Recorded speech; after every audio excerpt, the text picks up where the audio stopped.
Off. Good evening. My name is Alun, and this evening I am facilitating the third of 5 sessions of Coeur de l'Épée, which was a setting stretch goal for the successful kickstarter of Hearts of Wulin by Lowell Francis. As far as I know, this is the first time it's been played, so this is by way of a play test, I suppose. And we are playing in the court of the Sun King, or the time of the court of the Sun King. And I think that's all I need to tell you, apart from see the previous episodes if you want to have the foregoing. We are playing as part of the Gauntlet's Hangouts calendar. If you don't know about the Gauntlet, you need to. Search Gauntlet RPG, and you will find us and players just like these ones, these tremendous players, to play with online. Mostly indie OSR story game kind of stuff, but not always. And the other thing I need to plug is that this weekend the Gauntlet is running its first Gauntlet Community Open Gaming weekend. An opportunity for people to play, to experience online, given the current circumstances where people are unable to get out and about as much, and to play with us for free. So there are sessions running from Friday evening UK time through to at least Sunday evening UK time. What that is where you are, I can't tell you. So yeah, the Gauntlet's a good place. If you missed out on this opportunity to play with us free at the Gauntlet Community Open Gaming Weekend, if it goes well, there may be other ones. Please keep an eye out for them. So with all that done, we are playing with the usual safety tools: X card, lines, veils. Players have been through this and know how we use them. So without further ado, then let me invite, in order of character keeper, Stephen, say hello and introduce us to L'Inferne. Hi, I'm Stephen, he, him pronouns. I'm playing L'Inferne, she, her pronouns, who is the most glamorous actress and the most reckless duelist in all of Paris. And in previous sessions, we have established that she is probably Mateo Betancourt's mother. She is definitely Colonel Isidore Betancourt's enemy. She is Volo Aventine's friend and has helped him with his romantic entanglements, and hasn't interacted a lot with Nathalie Duchemin, but she is in love with Victoire Alouette, her rival at the Théâtre Spectaculaire, who is secretly Nathalie's sister. So, I mean, that's easy for anyone listening to or watching to stay in touch with. It's just occurred to me because the soundtrack from this video will end up as part of the Gauntlet's actual play records, podcast records. I should say, as well as having written on my screen, that I am Alun, he, him. Moving along, Leandro, say hello and tell us about the aforesaid Nathalie Duchemin. Hi, my name's Leandro. Use he, him pronouns. Half my face is going to cut off by this camera that I'm using. I really should have reconfigured this. Maybe I'll do that in the break. But right now, I quite like being halfway underwater. I'm adopting shark-like tendencies at the moment, which is fitting for this character, maybe somewhat. Not the aforementioned Nathalie Duchemin.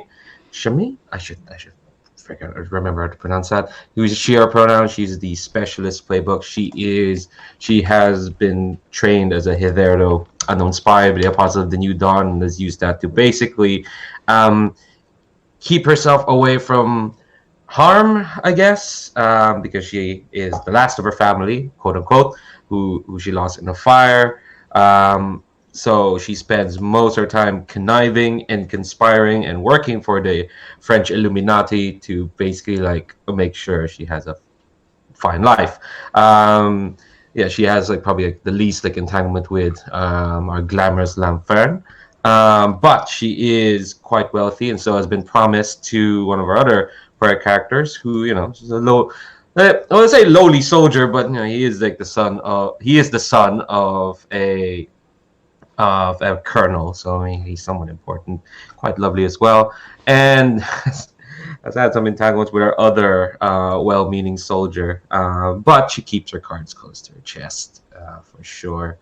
So who knows what it is that she really wants? As mentioned, her nemesis is this rival of Lanfern, who unknown to her is her older sister. Come back for revenge.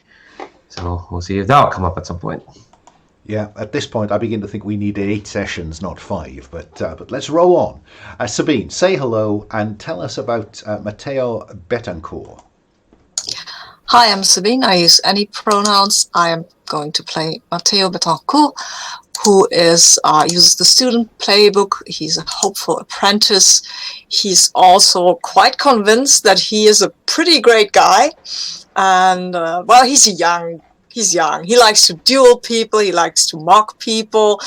He also, he is in the Betancourt regiment, which is the regiment of his father, Colonel Betancourt. And he doesn't know his mother. For whatever reason, he was raised in Spain, and now he's newly come to the big city, and he has started a duel at the first day, and at the second day, or the third maybe, or fourth, he started another one, mostly with people who are far above his scale, but, you live, you learn, right? He is in the same regiment as Volo Aventine, and he is betrothed to Nathalie Duchemin. And but he isn't in love with Nathalie, although he quite likes her. He's in love with Emily, who's a beautiful English rose, come from a northern garden to the vast rose palace of Versailles, just to break people's heart. Mostly Mateo's. And he... Sorry. And yes, I will stop talking now, because I think Mateo also is kind of verbose. Sorry about that. Yes, and Valfern actually had instructed Emily to attract Mateo's attentions as part of a plan to disgrace him, because, which Mateo's we'll get into that. Yeah. Quite unaware of, and he's quite willing to disgrace himself. No, he's not. He's not willing to disgrace himself. Thank you. Again, complexity mounts on complexity. Many of these plots, subplots, and underplots are yet to be fully surfaced, so we'll see where we get today. Finally, Pavel, say hello and introduce us to Volo Aventine. Hello, I'm Pavel. I use he, him pronoun. I'm playing Volo Aventine, who is also using he, him pronoun. Volo is a lieutenant in the Betancourt regiment. He's a loyal to the soldier to the France, at least to his idea of the France, because it might be more corrupt than he thinks it is. Volo is one distinguishing feature is his astonishing mustache, which is long, pointy, and twisting always in all directions. He's always wearing his regiment uniform to be recognized as the authority, and always a cloak and a hat with the feather, because he has quite some problems.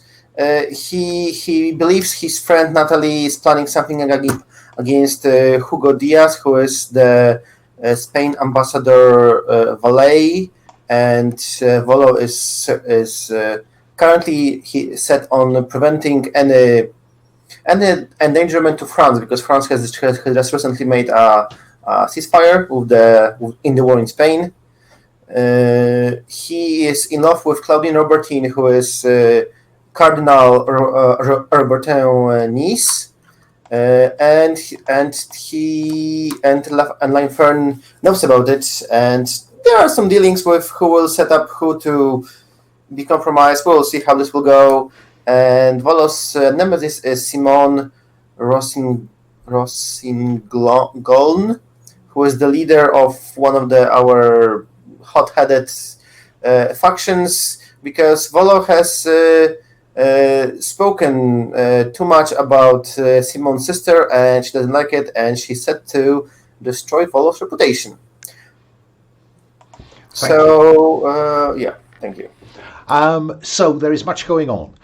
Before we get into play and pick up where we left off last time, I do want to give people a chance to thinking about how the action has flowed so far.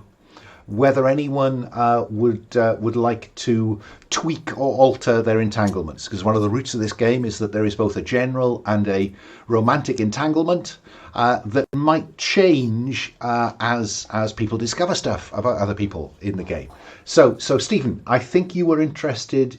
Were you interested in tinkering with entanglement, or you just want to tell me which one you're highlighting today? I was going to tinker with one of them and change the other. Okay. So my romantic entanglement, it revolved around Victoire's plotting against Nathalie, which hasn't really come up. So I want to change it to, I will do anything to thwart Victoire Alouette, my rival at the Théâtre Spectaculaire, but I do not yet realize that I am in love with her. Okay. Which more reflects how we've been using it. I think that's probably true. Yeah, very true. And for the general entanglement I humiliated Lieutenant Duchamp, Capitan d'Arbanville's protege in a duel, and he's taking out his anger on my friend Volo. That hasn't really come up much. I want to change that one to, I know the truth of Mateo's parentage, but I am bound by a promise to Isidore Betancourt not to reveal it. Okay. And I will actually highlight that entanglement because I would like to bring out our relationship in the game. Okay. So if you type that in while I work my way down the line, Leandro, how do you feel about Nathalie's current entanglements? Do you need to tweak those? I think they can stay as they are because I think I've mostly tangled with one half of both, but not the either. So this could be the session to do it. Like last time, I tangled with the one I've highlighted, mainly through the thing that I stole, but not with either party. So I'm going to keep it. I'm going to keep them for now. And I'm going to keep the same highlighted one. So you're highlighting, I stole something precious from Charles de Vray, who is the actor-manager of the Théâtre Spectaculaire, a coded manuscript with a part for Victoire, and they blamed my ally L'Inferne. Okay. Sabine, what about Mateo? Do you want to do anything with his entanglements? I already have. I had the entanglement that my father told me not to go and meet or seek out L'Inferne, which I already have. So I've changed it to my father, Colonel Isidore Betancourt, knows L'Inferne, and I will find out what's going on there. Did she maybe know my mother? So I mean, I think that's fine. I just wonder, can we make it slightly more concise by saying, I'll find out if she knew my mother? Yes, and I will find out if she knew my mother. Cool. And I will highlight this one. Okay. And finally, Pavel, what about Volo's entanglements? What are you thinking? I updated my romantic one to read, disguised as another gender, I fell in love with Claudine Bertine. L'Inferne knows my secret and I have to pay up my debt by helping her with her schemes. Although it's kind of like, I don't know. We'll see where this will go. Okay. And can I stress, folks, that I'm very happy to give you space to frame the scenes to explore these. You don't need to wait for me to smash you together. Sabine. Yes. Sorry. I have a question. Can I change my nemesis as well? What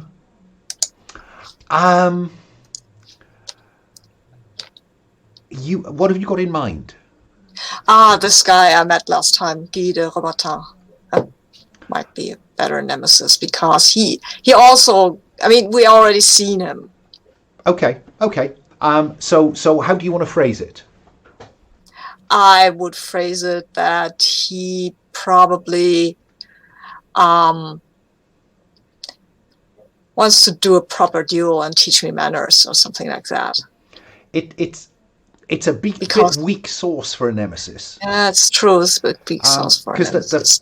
The problem here is that it's more like I am his nemesis. I want to get him. I want to fight him in a duel and take him down. Well, that's what Mateo wants, but not the other way around. Yeah. Okay, I'll leave it like it is for now, but maybe we can talk about it later. Yeah, I think he needs and so far he won, inverted commas, that duel that you had with him. So he doesn't really have leverage to do much to you, does he? Oh, well, he got driven off before he got by a bunch of your mates, but. So I think I'm struggling to see him as having a real will to go for you. I get that, but I still like the idea. I don't know if this is more of a critique or feedback on the whole thing of the idea of nemesis. If this should be really this one way that the nemesis wants to hurt the PC and not the other way around. But well, I'll leave it as it is now. Give you the feedback. We agreed we would play with rules as written, and then we'll feed back to Lowell at the end. So, I mean, the place for a player character to define someone that they want to be the nemesis of would be in the general entanglement. I want to bang. So let's leave them as they are for now. So with all that in mind, then let us. We finished last time. For those, we would recommend all our viewers to go back and look at the previous episode, obviously. But for those that are coming in halfway through, we finished last time at the King's Summer Ball at Versailles, in the grounds of Versailles, where there was to be fireworks and a theatrical performance, and anyone who was anyone was there.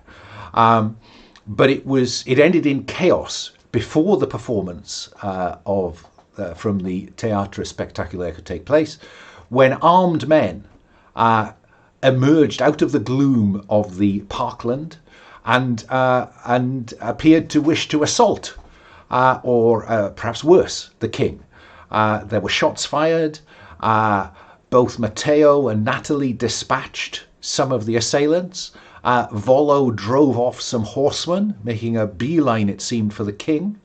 And Lanfern performed beautifully from a sitting position and was carried and ushered by the Cardinal's guard into the building, swiftly followed by the king and the crowd. And so what I want to do is I want to cut immediately to people milling about in the Hall of Mirrors at Versailles, and there's endless chatter. There's what was that? What happened? Where is the king? What has happened? Because the king has been swept off by Colonel Betancourt and a bodyguard of the Betancourt regiment who were on duty and providing protection for this evening. So, who would like to tell me? Who would like to start? I would like to roll my starting move. Oh, you have a start. Yes, you do. Yes, you do. I do. Well remembered. I do.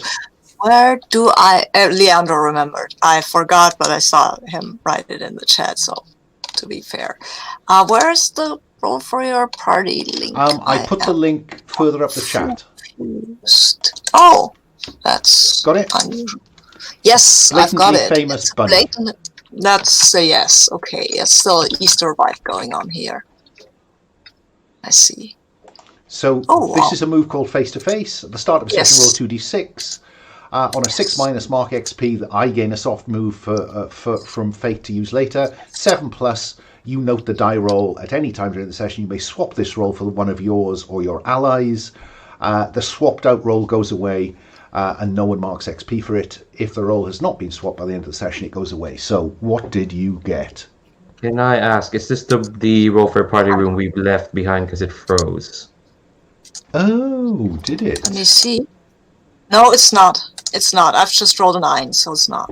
Okay, all right, cool. And it was a 4 before, so this is not the room that froze. And it's a 10 now. That's one of the rooms now where one of the die keeps lagging behind, and you look at it and say, "Oh my gosh, I've got a 12. Oh no, I've got a 7. Damn." Yeah, I think they're all doing that at the minute. To be honest, this is still again. It's a 10 again, like last time. wait, I'm re-rolling these. And no, that was a real die roll. Oh, yes. yeah, it was. So, It was. Yeah. so I'll keep this one because I still got it. I thought you rolled a 9, but No, I've rolled a 10. I've Okay. rolled the dice were 1 and 3 before, and I rolled and there were 6 and 3, and then I looked again and there were 6 and 4. Okay. It's the anticipation of waiting for the dice to just settle. Okay, so you have 10 to throw into the game later on. There's nobody else who has a startup session, is there? So let me go back to my question. Let me start with Volo. What do we see of Volo when we pick up where we left off?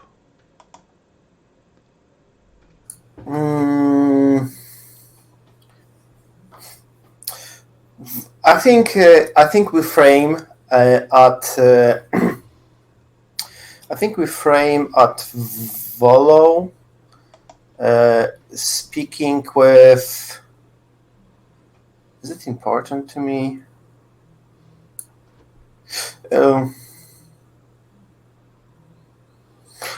Well, so, I don't know. Please go to someone else. I don't know. That's fine. I was curious whether you were interested in what had happened to Claudine Robertin and all of this, but I'll come back to you. Mateo. Yeah. I'm curious whether you are still with Nathalie or whether you've split up, and what are you doing? Have I seen? I think I saw Emily, right? That was the last thing I did see Emily. Following L'Enfer into the building. Oh, right, of course, yes, I have to go there. I hope, well, Nathalie seems like a person who can take care of herself, and you saw her you saw her beating up some dudes. Oh, right, yeah, she's, wow, I will have to talk to her about that maybe later, but now I want to see what Emily is up to, what's she doing here, is she enjoying anything, did she see me beat up these 3 guys, and what did she think about that, and also what's L'Enfer doing, is she hurt? So lots of questions, and I will go and try to find answers. Okay, I think then we see you in all this chaos. I think L'Enfer is laid on a chaise longue, unless she's keen to be doing something else at this moment. She can do something else in a minute. Being solicitously dealt with by Guy de Robertin, the Cardinal's nephew, while Emily stands discreetly to one side. Is that okay with you, Stephen? It seemed like you want to say something. Right. Well, I mean, at some point, I want to be able to get away and disguise myself. That was the purpose of the feint. Okay. So, well, they've ushered you indoors. We'll see how that effort to get away goes when we come around to you. Is that okay? Yeah. Because unless you've got a move that kind of, vanish without a trace, they literally carried you indoors. Yeah?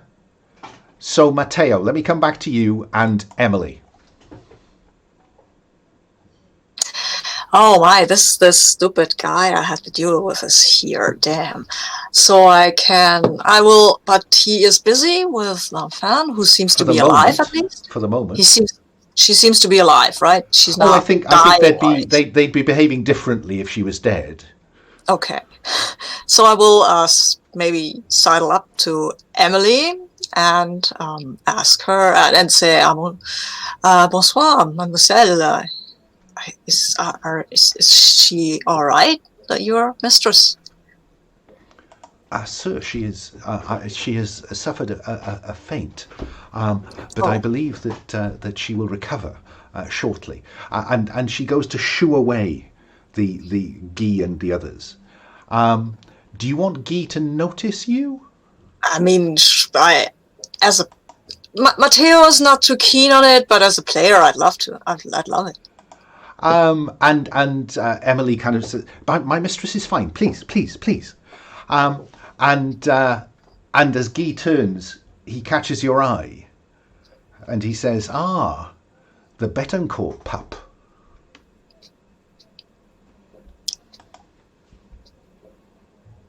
Okay. I cannot resist. And I say, the loudmouth from the street. You, my friend. Have you found your manners yet? You, my friend, First, are forgetting your place. You are at the court, not in some gutter. I'm sorry. Forgive me. It must be the company. I think you notice Emily now looking over his shoulder at you, rather kind of, oh my, he's standing up to that man. And I'm still my ear pod is standing up to my ear apparently. He tries to escape it. Maybe I'll change that. Maybe that one will say. Okay, sorry. Yeah. But I will bow to him rather sarcastically, of course, and say, well, I think the ladies need a bit of space from our shenanigans. Until another time and another place, perhaps. And he bows rather mockingly and goes off with the rest of the Cardinal's guard who escorted L'Enfer inside. And I'm turning back to Emily and I grin at her. I like this guy. He seemed, I understand, he is one of the greatest swordsmen of France. And I will beat him one day. My, that would be terribly, terribly impressive. Well, it might not be today, but the day will come. Mark my words, the day will come that he will learn not to trifle with the Betancourt. Might someone of such lowly status as myself inquire of the gentleman's name? Mine? Sorry, didn't we introduce ourselves in the market? I'm sorry. Obviously, I was unremarkable. I am Mateo Betancourt. Forgive me. I am so sorry. I did not expect to see that young man here. But now, oh my. Mask, right. Masquerade. Sorry, I am not used to the grand court, I guess. I'm behaving. Forgive me. I so enjoyed our brief conversation. Yeah, yes, me too.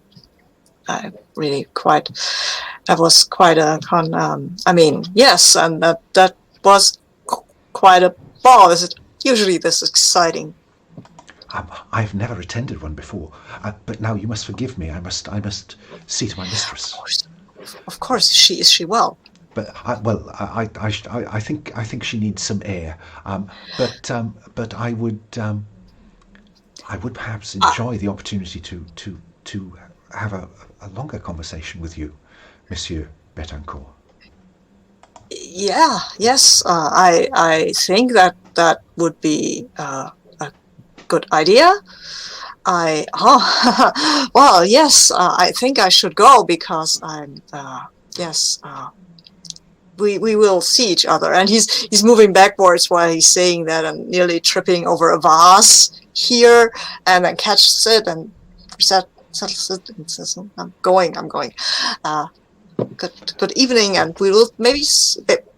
Will there be a dance? And if so, will you be permitted to dance with me? I will look after my mistress, and then I will fade into the background as is proper for a servant such as I. But perhaps were you to visit the theatre? Yes, I have already. I've tickets. Then I bid you farewell. And she helps her mistress to her feet, and they disappear through one of those panelled doors that don't look like a door. Yeah, and L'Enfer has surreptitiously done some damage to her dress, which they obviously need privacy to repair it. Nathalie, I'm curious. Where are you at this point? Do you notice any of, are you looking for where is Mateo, or are you much more worried about where Simone is? Oh, the latter. Not for Mateo's a soldier; he can take care of himself. As far as Natalie's concerned, I don't think she noticed that Mateo saw her because that was a failed roll. As soon as she was done beating up those dudes, and we were ushered into the hall of mirrors, I think her immediate beeline is to go to where Simone is.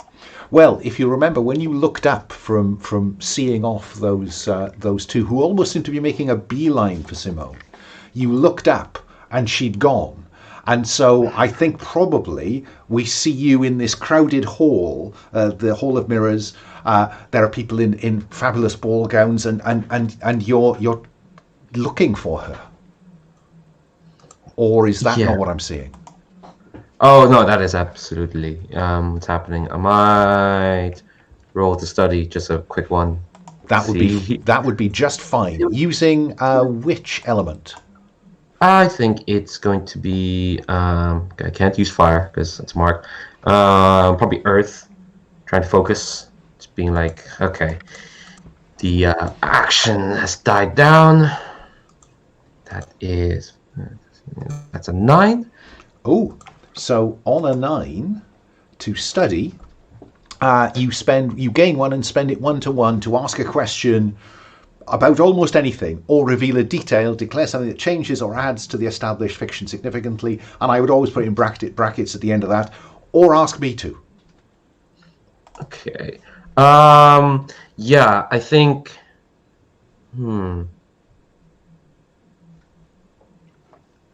Yeah, I think. I think I would just straight up ask, because I just want to know if I can follow her. Yes, you see her and you see her reflection. So she is looking away from you, and you see the back of her, and she's in intense conversation with someone. She is in intense conversation with Captain Jerome d'Abanville of the Betancourt Regiment. And she is nodding, and he is saying, yes. Okay, all right. As much as I would like to break this part of and ask her if she's fine, my spy senses are tingling. I'm going to try and get close and overhear what the hell they're talking about. This is for her own good. This is all for her own good, clearly. No. This might be an inner conflict. Do I want to do this to someone I quite endeared to? Yeah. To just spy on them. I think this is an inner conflict, because, why would you spy on the woman that you are in love with? She needs to get her priorities straight. So what will you roll with? I think same as Earth. Trying to be cautious. Just trying to be should I do this? There are people after her, and she's got this vendetta going on. Hold on, I rolled the same result. So I re-rolled again. Okay, I got a 7 this time, so it wasn't better than that. It's not better than 8. Okay. So on a. So you mark XP, obviously, and I notice some of you, if you're not at a point where you get a move, you're pretty close to it. So be thinking about that. Something like you must either flee the scene, so your conscience gets the better of you and you go away, or you mark an element. Your choice. There better be some comfort and support after this, because I'm gonna mark an element. I'm gonna. Now I gotta know what she's up to, because that's how you keep control of life. You gotta know what everyone else is doing. So the spy triumphs over the moral young woman. So what are you going to do then? Well, I don't know if she ever had any morals. I'm absolutely going to try. Now I notice you have a move that says the imposter, you can assume a perfect disguise. And I'm just wondering, do we see anything that kind of allows you to get close without her knowing it's you? And if so, what? Yeah. The thing is, it says I need to have their garb to be able to disguise her. It's the next sentence. If you're impersonating someone specific, you must have seen them have their garb. So I guess I don't have to be specific. No, I think it's a much more fun move if it's a bit more useful than that. I don't want you stripping down the king to pretend to be the king. I think I'm thinking of that scene in the Robert Downey Jr. Holmes movie where he just picks up bits and pieces and disguises himself. I'm just curious what we see. I did get an idea. I think she'll disguise herself as a Betancourt soldier, one of the lads. Okay, so there's almost certainly a uniform lying there, which she can slip into, and then I think with just with the hat down, whips the wig that she's had for the evening and slips on the tricorn hat, and is standing with her back to Captain d'Abanville. Mm-hmm. And he is saying, "My dear Simone, we are agreed on this. We both want to see him crushed, and this has gone much better than I anticipated. Just wait till the Colonel comes back." And Simone is saying, "Very well, but he must pay."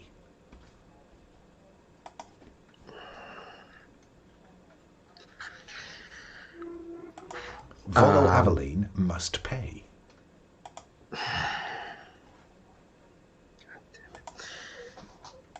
So I think cut away from there. I think we probably get like a close-up shot, like Nathalie, Natalie's face with the tricorn pulled low, and she's just like grumbling to herself, like, "Sort these people out. What the heck is she up to?" Okay, and so a small closeted area down a corridor and off a corridor behind the Hall of Mirrors, we find Lanfern and Emily. Yes, and Lanfern has completely changed her outfit. She's put on a red wig with curls that goes partway down her back, and in place of the little domino mask, which didn't disguise her at all, she's got a full face mask on. Completely different dress. It's nobody will recognize her as Lanfern unless she chooses to reveal herself, or unless they know her very well and get close. Yeah. So disguise is perfect in this game until it's not perfect. Right. We might end up with a kind of some pressure being applied if this gets a bit nasty. You might have to overcome something, but for now, it's perfect. So it is not Lanfern. What does this new woman do? Well, the sensible thing to do would be to just hide until the theatrical performance starts. So instead, she is going to mingle with the crowd. Oh yeah, because fictionally she can't know it's going to go ahead. So yes, she needs to be out. No. I mean, fictionally she's completely confident that of course there will be a performance, but I am not going to do the sensible thing. I am going to. No, you are. What was it? How did you describe yourself? Glamorous and reckless. Yeah. Yes. There you go. So you're out there pretending to be somebody entirely different. Do you engage in a conversation, or are you just floating about? I mean, I'm floating about. I'm engaging in conversation. I think I'm avoiding people like Isidore Betancourt and Guy Robertin, and certainly the King. Oh yes. Well, the King and Charles de Vray are not yet in the room. The King was whisked away with the Queen. Right. So you're moving around. So as long as you avoid anyone that you know, we won't get to any kind of overcome to have them crack the disguise or anything like that. And I think unless you want to do something very specific at this point, I'm going to go back to Volo. Okay, Volo. Where are you? I think as the camera sweeps around the room, we come to a conversation of a very loud voice as Volo is standing there with describing to some of the soldiers how he used his whip to just sweep just through the entire makeshift scene and landed in front of these two horsemen, and then he battled them while they were still on the horses. And he was in the front, and he was defending the king, and he's like making this like big show. He's loud. He's like showing off because just like somewhere over there we see in the crowd Claudine Robertine, and he was walking just a few seconds before he was just walking here. And then he decided that to pick right this spot where Claudine can see him to like describe the entire situation, how he fought this horseman, how he got wounded, and we see like his entire arms like heavily bleeding from here. The blood is dropping on the floor, but he just like doesn't care, and he just like axes out. Yeah, and then I slash. He tries to hit me. I go down. I parry. I counter, and you know. I'm just curious. I'm curious. Are you trying to impress someone? Unmuted. Oh, sorry. I beg your pardon. Are you trying to impress someone, Volo? It sounds like it. Yes, I am. So shall we try the impress move? Of course. Let's try this rarely used move because it's quite fun. When you like to impress others, describe your performance as you've done and roll. So what are you rolling with?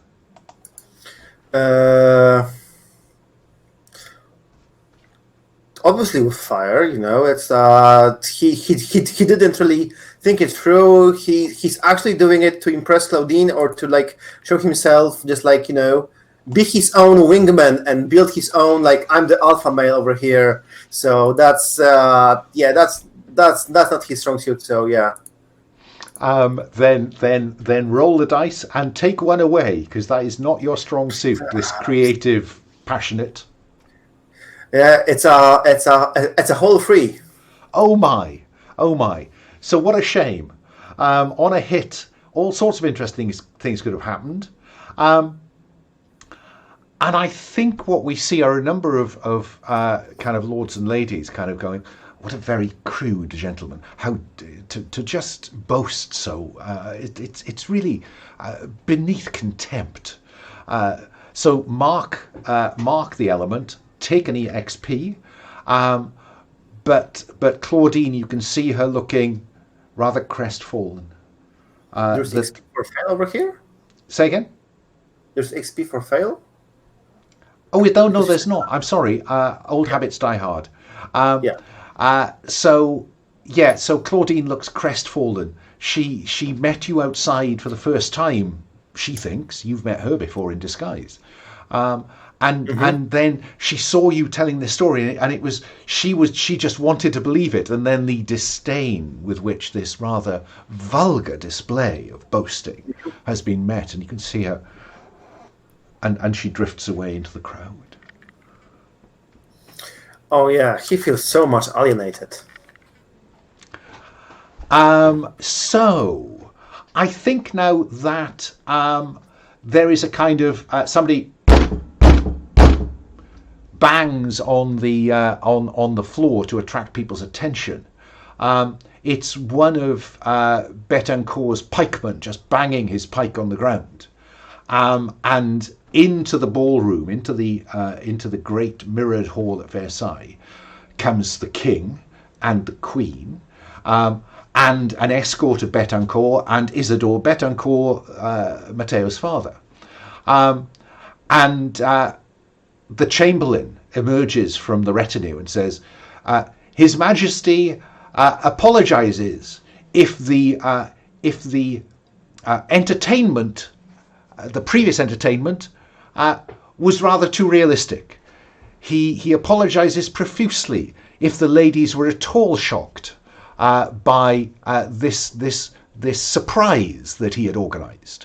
But now he hopes that the evening can continue as planned, and so His Majesty will now lead us back into the gardens, where we will proceed with the entertainments. And there's a kind of so it was, I see, bravo around the room, and soon, unless you tell me differently, you will be seated in front of the stage that was set up. It is fair to say that the Betancourts are rather more thickly deployed on the edge of the lighted area where these kind of braziers are illuminating the grounds. Do I find Nathalie again? I'm very happy for you to find her, unless Nathalie wants not to be found, because she is currently one of those Betancourts. I think Nathalie is going to try and whisper a few words to Simone as everyone's kind of like filtering back in before she has to dash and get out of her disguise. And her first reaction is, what do you want, young man? Because you are tricorn hat, uniform. And then she says, Nathalie? What on earth? Come. I can't stay for long. I have to be at, well, not where this is meant to be. Well, this has to go back to where it's meant to be, I guess. But Simone, there were people after you tonight. What do you mean after me? It was part of the entertainment, a rather overdressed bit of royal entertainment, if you ask me. But well, if it was part of entertainment, nobody told me. Nobody told me unless I interfered in something highly elaborate. But if that's not the case, two of those goons were headed towards your direction, Simone. You're not safe. And she looks concerned, I think. Do you want to? I'm just wondering if you're triggering a move here. What do you want her to do? Just know this, or are you looking for an outcome? I think part of me wants to tell her to just be safe, be careful, but other part of me wants to know what the hell is she up to. I think I want her to like not be. No, I think I am just kind of like telling her that like that someone's targeting her. I don't think I'm telling her to, like, she should leave. Yeah, that's the thing. I think I just want to put in a fiction that like I was trying to tell her this before I have to like go, because I have to go run and get changed. I just want it out there that like I at least tried to tell her. Well, I think I probably need you to roll hearts and minds then. To be convinced, to determine if she does indeed disappear into the night. Yeah. Okay. What am I going with? I'm trying to. I think I'm rolling metal. Was control calculation. Yeah. You're laying it out. The sensible thing to do, Simone, is. Yes, that's an 8. Oh, that's better than it has been. So on a 7 to 9. So she can either bow to your words or she can reveal themselves. You may ask 2 questions of them. Overreact, you gain a bond with them. Hesitate. I think that she says, no, I cannot leave. I have to be here to the end. It's too important. It's Aveline. What can you hope to do to him now with all this? No, it has to be in public.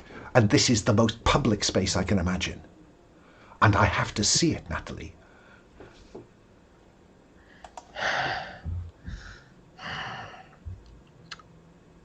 Let me roll in a conflict again so I can figure out what to do.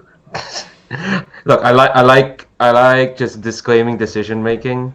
It's Well, look, you can ask her 2 questions. She's revealed herself. Oh, is it what she's doing? She's revealing herself. Okay, cool. All right. Well, before I roll that, disregard what I just rolled. Okay. Then what is it that you're planning to do? Why here now when there are so many chances to get to him? There are chances, but not in front of both his colonel and the king. This is an opportunity I cannot give up. Captain d'Abanville is helping me. I think like Nathalie doesn't want to reveal that she was listening on that. So okay. So what was the answer to that question? What exactly is she planning to do?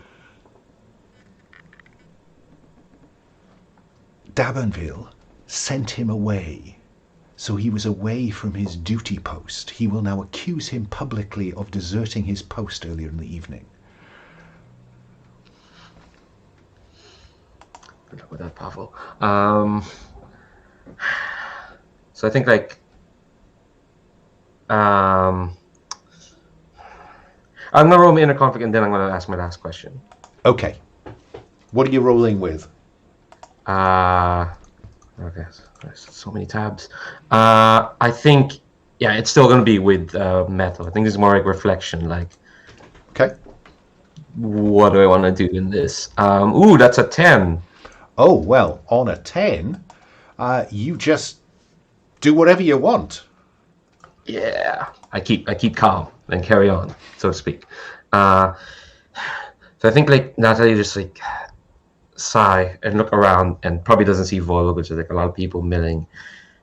I think her next question is, can I help then? If this will be done tonight, it would set my mind at ease. Yes, you could, if you were prepared to say that you also saw him wandering off from his duty post when D'Abenville makes the accusation. It will add weight to it, I'm sure. So if he denies it, then you can pipe up and say, oh, but I think I did see him do that. Are there any interfere rules in this game? I think like Nathalie will like, I guess, straighten up her uniform and says, well, I guess my date could do with a few more minutes without my presence. Oh, you do it as a member of the regiment. Oh, that would be remarkable, Nathalie. Oh, that would be remarkable. If one of the if someone else in the regiment claimed that he disappeared like that, that would be phenomenal. I think like Nathalie kind of like smiles as if she had planned this, and she kind of like tips her hat lower and just says, Simone, you play the game well, but I've been playing this for a long time. And kind of like leans into like give her a kiss on the cheek. Okay, and I think that's seen. Now, Mateo, you asked, is Nathalie about? I think the simple answer is you can't see Nathalie anywhere. There's a seat empty next to you. But what I'm going to suggest is that we take a 5-minute break now, Yes.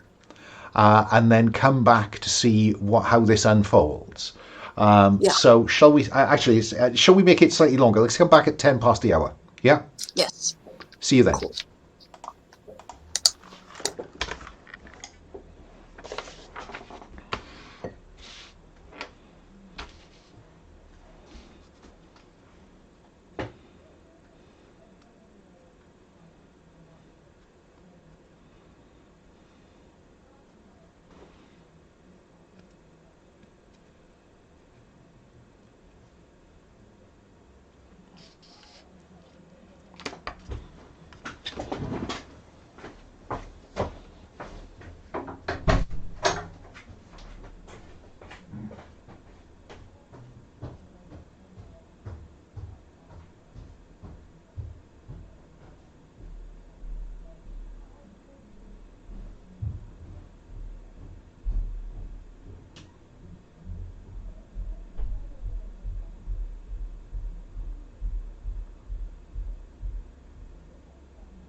We'll give Leandro another minute or two.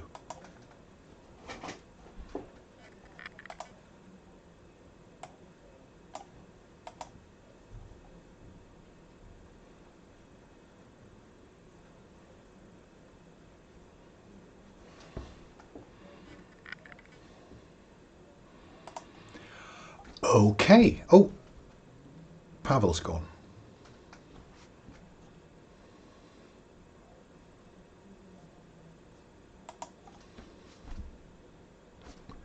Okay, and we're all back in the room. So, Mateo, you asked the question, is Nathalie there? She's disappeared. Oh, that's great. I mean, that's not great. I have to go and find her then. If she's not here, I can't be expected to sit here like some sort of ruffian and watch a nice play while my betrothed wanders the halls. Maybe he has been abducted. Oh, Mateo's fired up. He will now go and try to find Nathalie because she might have been abducted. That would be amazing. I mean, that would be horrible, of course. Horrible. So then... and I think we would try to find Volo, actually. Because, I mean, he's higher up and he might know something. Someone. He might. There he is with his, his platoon or whatever it is over on one side of the lit area. What do you do, Mateo? I walk up to him and I give him a snappy salute, and I will say, forgive me, Lieutenant Wulin, I am looking for my betrothed, Mademoiselle Duchemin, and I was wondering if you had seen her or had seen anything of her. Junior Lieutenant Betancourt, no, I have not seen Nathalie Duchemin over here. So, would I know this? I'm not sure if I would. Have you said her name? Let's rewind. I will just quickly say, no, we have to set it. Do I know who's your fiancé or no? I don't know. Just decide. Well, then, let's play though. Let's play from it. Junior Lieutenant, who are you looking for exactly?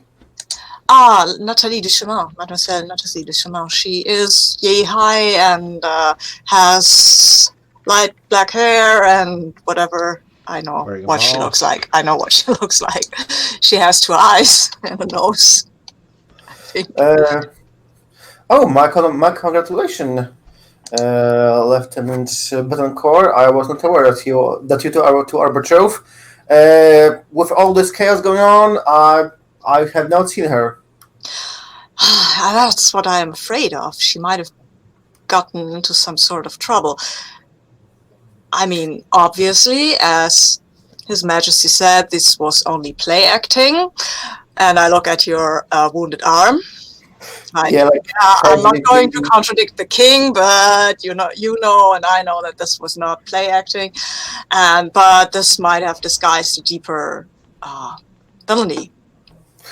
Of course. We should not leave a madame possibly in trouble. We should go and find her, and kind of Volo just searches for Emily somewhere in the crowd, just catch her eyesight, and let's start with maybe the last place where she might have.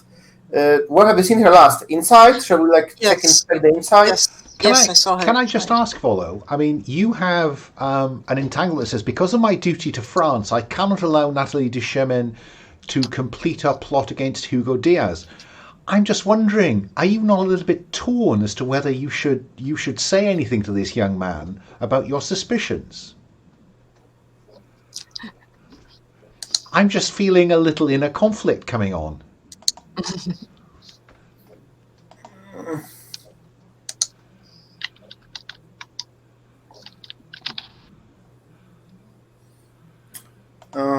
Have not thought about it, but young, naive son of your colonel, apparently betrothed to someone who's plotting against the best interest of France. What's to think about? So I guess what the stake here is whether I spill the beans about my suspicions to... I think that is. To Mateo. So, in a conflict, we're rolling with what?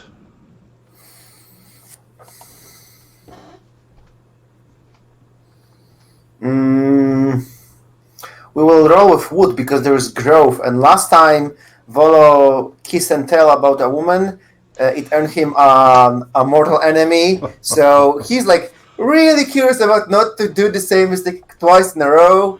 So we'll roll with wood because there's growth. Okay, I like that. So rolling plus 0. Yeah, it's a 4. Actually, with a 0, it's a 5. Gee whiz, Volo is rolling like a king. So on a miss, mark XP. You mark XP simply for rolling, so you've just got 2 XP out of this, and the GM makes things much worse. You charge off with Mateo, deserting your post in search of his betrothed.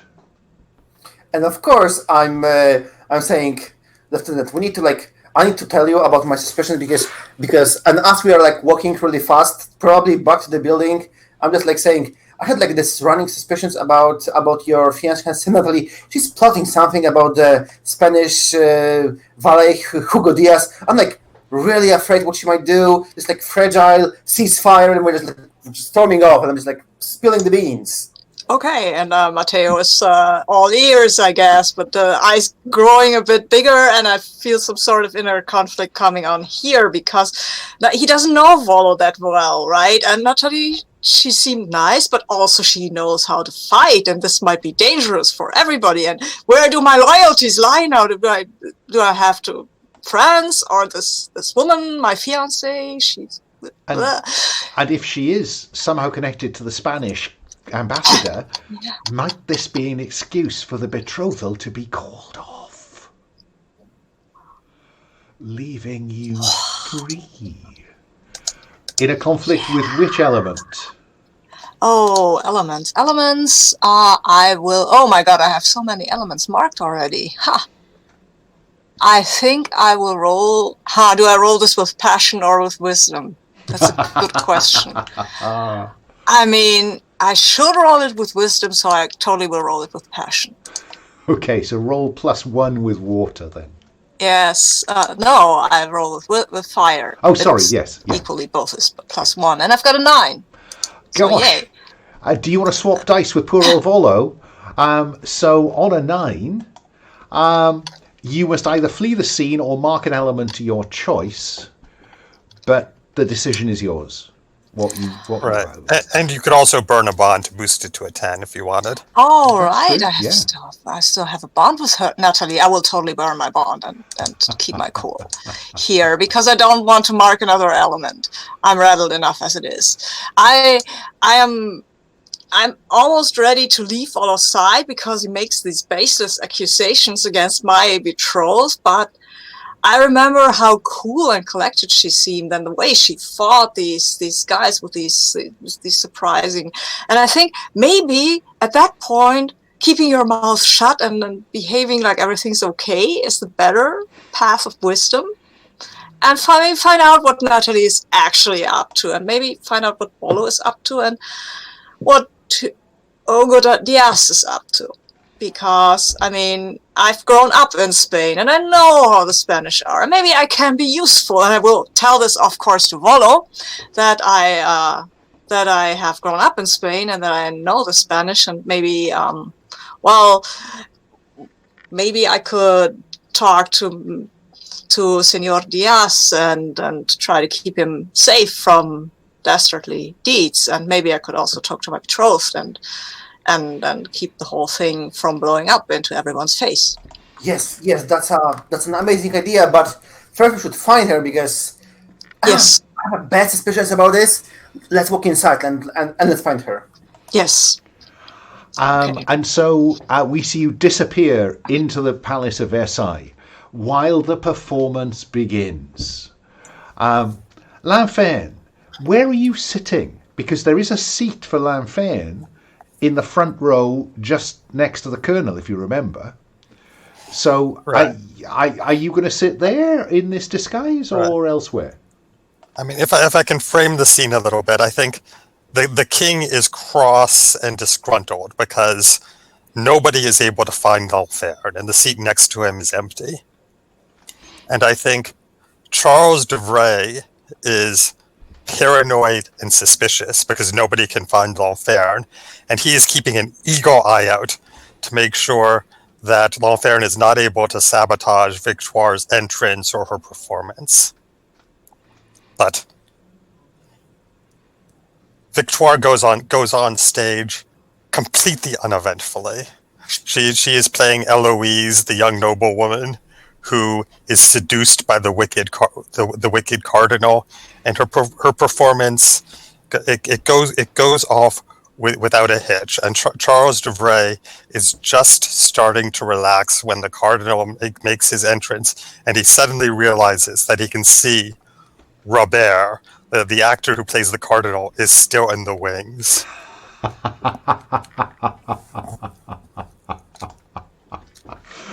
Okay. And so what then happens? Oh, I think the Cardinal, he sees Eloise for the first time and is overcome with passion, and makes a speech about how he will seduce and corrupt this virginal noblewoman. And at this point, Charles de Vray is panicking. I think it's probably the objective here is to embarrass de Vray, embarrass Victoire. The objective is to upstage Victoire. Okay. Well, I think, how do you want to play that? Do you succeed in a competition with Victoire would be impress, I think. That's fair, and I think this is definitely moving towards an inner conflict role as well. Fine. Let's see how the competition plays out. All right, and then see what the conflict, what the stakes in the conflict might be. Yeah, does that seem fair? Okay, and I mean, I oh boy, for impress. I mean, it could be presence. It could also be, but it could also be fire. This is. I mean, I feel like I'm going to roll with fire. This is just... Because in effect, you're almost ad-libbing this. You know the part probably. But you're kind of embellishing it and working it up. So creativity would work. And that is a 9. Ooh. Now, would you like to burn a bond to make it 10? Because that would almost certainly nudge you into inner conflict, because you will begin to see the panic in Victoire's eyes as she realizes it's you and this is not going to plan. Is that the hard bargain you're I suppose what I'm suggesting is, if you were to burn the bond to turn that into a 10, then that would give me a clue of how Victoire reacts.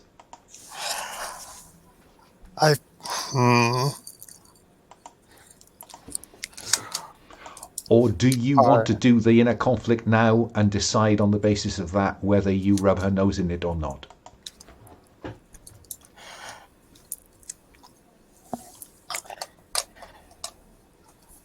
I mean, I feel like I am not going to end up rubbing her nose. I'm not trying to rub her nose in it so much as show everyone else that I am still L'Enfer and I am still the top dog in the theater.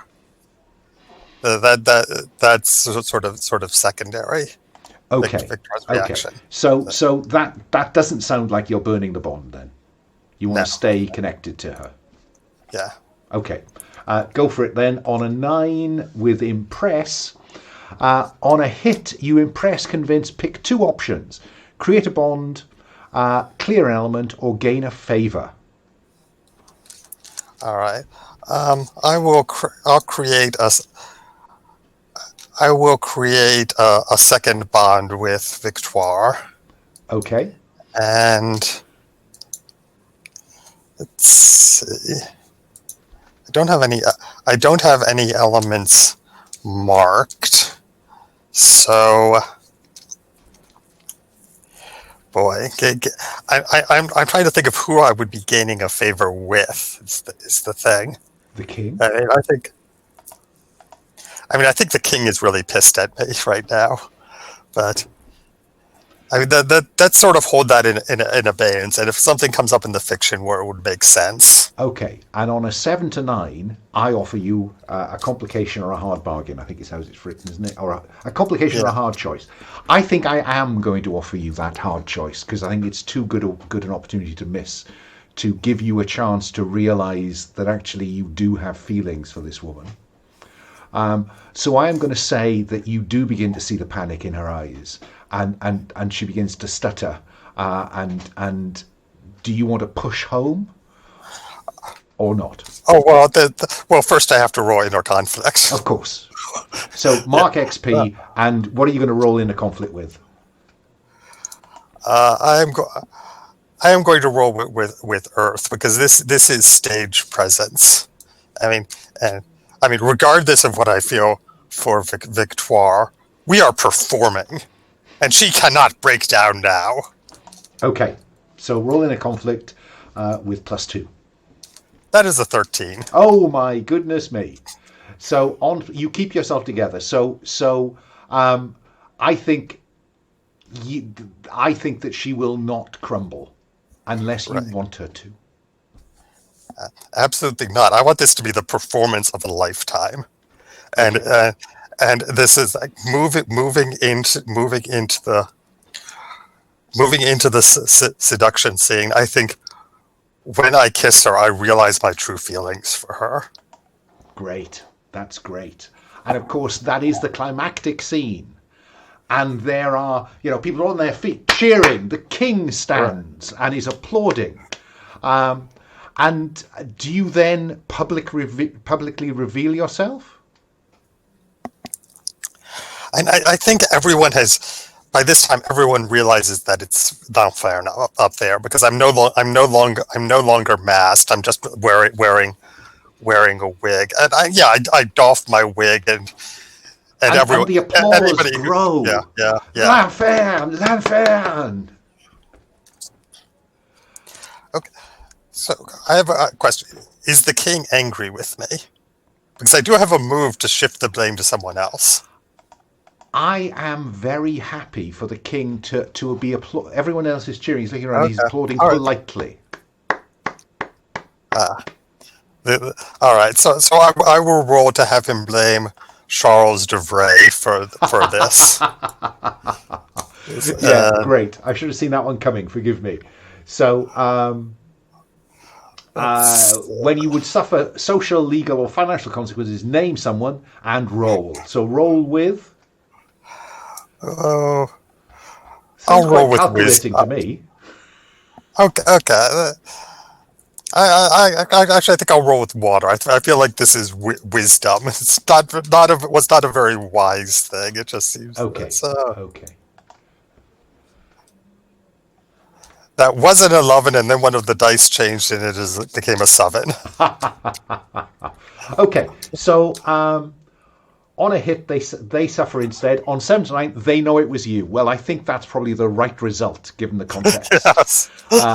Because the king will almost certainly make his displeasure. You can see him looking at De Vray as if to say, "You idiot. Is this some sort of joke at my expense?" And De Vray is looking at the king, and he's looking at daggers at you. Okay, that's lovely. That's a great scene. I like that one. Yeah. And as we are leaving the stage, I tell De Vray, this was a triumph. From now on, this is how we will do all the performances. And Victoire, we must rehearse. You did not show enough passion in your scene. We must rehearse this scene day and night until you can show true passion. Okay, I go with that. So, okay, so the performance ended. Mateo and Volo. Because Nathalie, as far as I know, you are just being one of the Betancourt regiment until such time as your testimony is called upon. So Mateo and Volo, you're going, corridors, staircases. You're simply not finding her. I will then try to chat up Volo about L'Enfer. Aha. Because, I know he knows her, and I want to know more about her, right? Because she's a mystery, wrapped in an enigma, wrapped in a riddle. And I will probably phrase it like this. Right, wrapped in a really sexy gown. Oh, I would not presume to say such things about a woman I have only exchanged a few words with. That would not be appropriate, I guess. Especially when she's old enough to be your mother. Yeah, maybe that's not. Maybe I don't really realize that you're old enough to be my mother. I maybe might think you're a bit younger than well. But I will tell Volo. May I ask you something? I saw you with L'Enfer in the city. Do you know her better?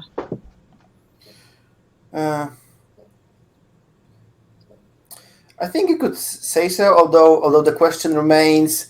No. We'll say, "Oh, you've heard the rumors from of what happened in the coffee shop." Then I have heard some sort of but I've seen you. You were arguing with her, and then this foolish Robertin fellow showed up and was arguing, and then he left, and then he kind of stumbled into me, and you remember?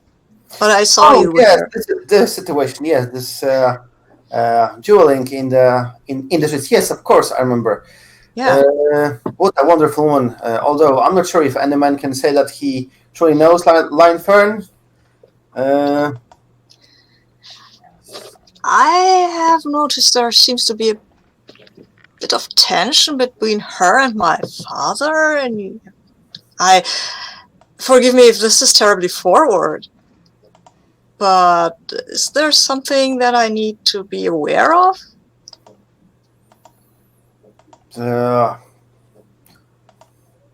Lieutenant Betancourt, if you have such questions, maybe you should address them toward the Colonel and not me. A gentleman should not kiss and tell. Although I think I've already done it about Nathalie and Ida, but liking the respective times. You've kissed Nathalie? It's a figure of speech, kiss and tell. A gentleman doesn't reveal other secrets. I see. My Spanish is very bad. I'm sorry. I see. Yes, of course. I'm sorry. I was too literal. I did not know this expression. No, but I cannot talk to my father about her. He will not talk about this. Probably I shouldn't ask questions then, right? Because I think that this is probably hearts and minds, isn't it? Because we do know in the fiction that Volo, L'Enfer has asked Volo to help. Mm-hmm. Yes, I will get you sent away and in disgrace away from Paris. I think is to boil it down. Not away from Paris, away from the regiment. Right. Forgive me. Yeah. So I think this is you're trying to get Volo to spill. Mm-hmm. Which I think is the hearts and minds move against a PC. Yes. So what will you roll with? I will roll with. In this case, I will actually try it with water, because right now, I'm not that passionate about Volo. Okay. And I have a 9. Okay. So.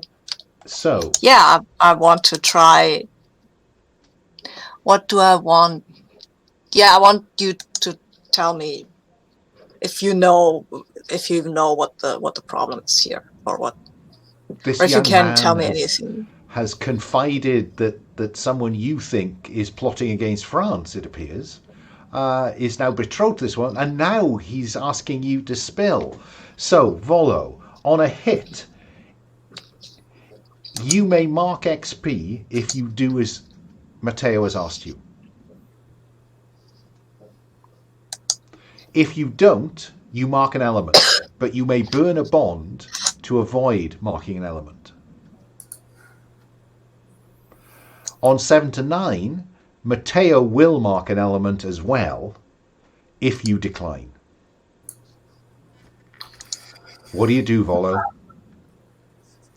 I see you in a stair. There's probably a very attractive stained glass window.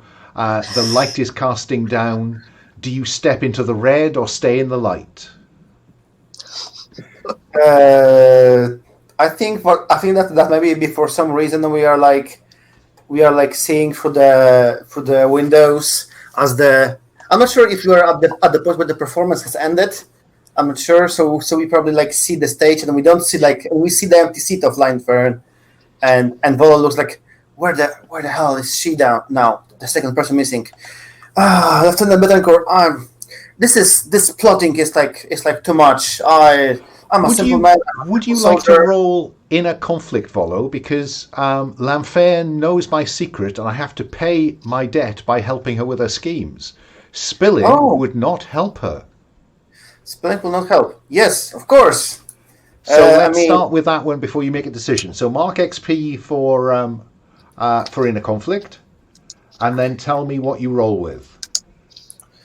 How bad can this go?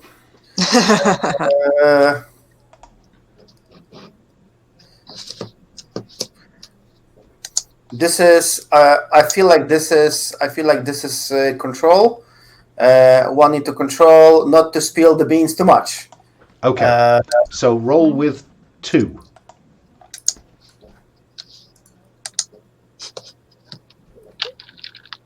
It did help. It's a 10, so... Okay, on a 10, you managed to keep yourself together. There is no inner conflict in play, particularly. You just have to make the hard decision yourself. Spill and mark XP, or don't spill and mark an element.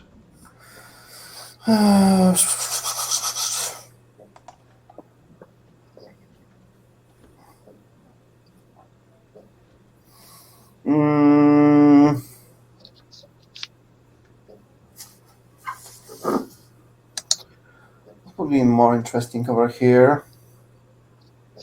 While you're thinking about it, I'm going to cut back to the outside. The fireworks have gone off.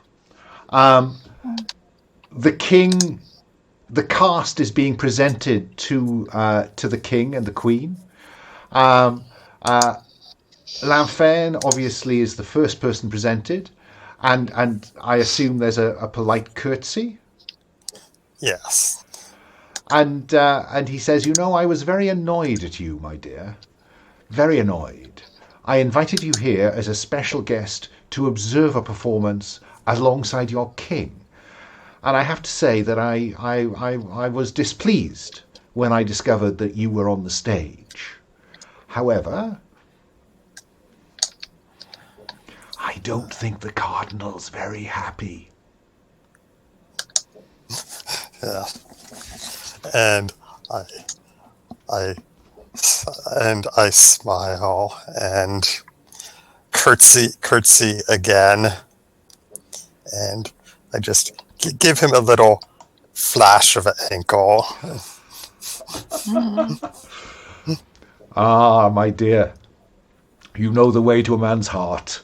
And he moves on down the line to Alouette.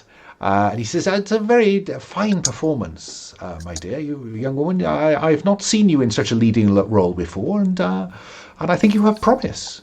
And then he comes to Devray and says, Devray, never do that again. When I order a performance, I get the performance I ordered. Do we understand one another? And the phrase, but Your Majesty, and then he's off down the line. Let's cut back inside. Volo, do you stay or do you go? Do you spill or don't you spill? I think I'm going to say half of the truth, and I try to play the game. So he says. Well, look. Before you do that, Mateo will judge whether you have spilled, right? Because Mateo is wanting you to tell him all about Lanfern. So if you're going to play cagey, you are not doing what he asked. Yeah. So the stakes are very clear here, I think, fictionally. So are you going to spill or are you not? In this case, we played it probably wrongly because now the inner conflict is like meaningless. I still don't like how often we roll it, but in this particular case, rolling it was meaningless. Well, it gave you a choice. I could have forced stuff. It didn't give me anything because I had the choice before, and I still have the choice the same. I mean, I'm very happy if you give the XP back, and we'll ignore it. I'm really happy if he just is a bit cagey and doesn't spill all of it. Okay. I mean, the question was, will he tell me something? Not will he tell me everything or spill the beans on everything he knows about Lanfern and her schemes. Was like, I wanted to know what he knew about my father and Lanfern, or if he could tell me anything. Okay, go with it. So it's not like this is you have to tell me every little secret in your heart. You've told me enough of your secrets already. I mean, and if it will help, I will have mentioned to you at some point that the colonel and I were once lovers, and that this is the root of his, and that we did not part on amicable terms. So much. Okay, I will say stuff, and then you will judge how it's fulfilling the conditions. So Volo says, I have to confess that the part of our discussion that you have seen us having on the streets was about you, Lieutenant Betancourt. She's showing remarkable interest in you. I'm not sure she was there asking about you. I of course told you how you bested Captain Jerome d'Arbanville, because this was like your very good fight. She was kind of afraid about how easily you got into this duel, but she was very impressed with how easily you won this duel as well. I think, how about this one?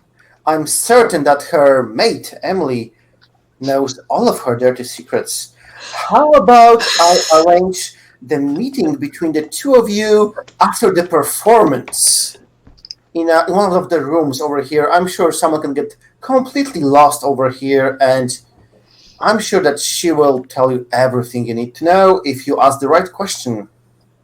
And for a little second, I have a tiny twinge of inner conflict, but I won't roll for it because Mateo is all in with this, because there is no real hesitation. This is amazing.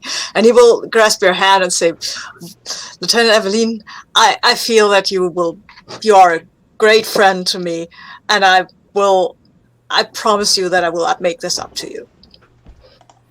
You will not regret this. And I think that... And the narrator says, and he will so regret this. And so the performance has ended. The fireworks are going off. So how do we resolve the move? Oh, I beg your pardon. I think you were. You did. So totally. You mark Mateo's XP. very happy. Mateo's very happy. Awesome. So then the stake for the inner conflict was whether I reveal all the schemes. Yeah. And I have revealed the part that got Mateo even more interested. So I managed to. So that works beautifully. Thank you for that. So fireworks are going off. Do you continue your search for Nathalie, or do you return to the area where the crowd is observing, or the audience is observing the fireworks? I think if we have been here over an hour searching, because I assume the performance was at least an hour, if not 2 or 3 hours. Probably not 3 hours. We would be Oh searching yeah, this. the king's concentration span doesn't run to more than an hour.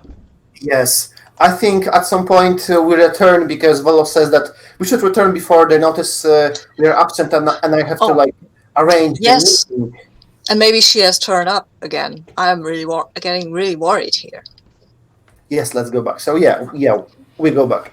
So as the fireworks are ending, you come back into the sphere of light, and you can see Captain d'Arbanville talking to the Colonel, and he notices you coming back from the palace, and he says, points over at you, and the Colonel goes, no.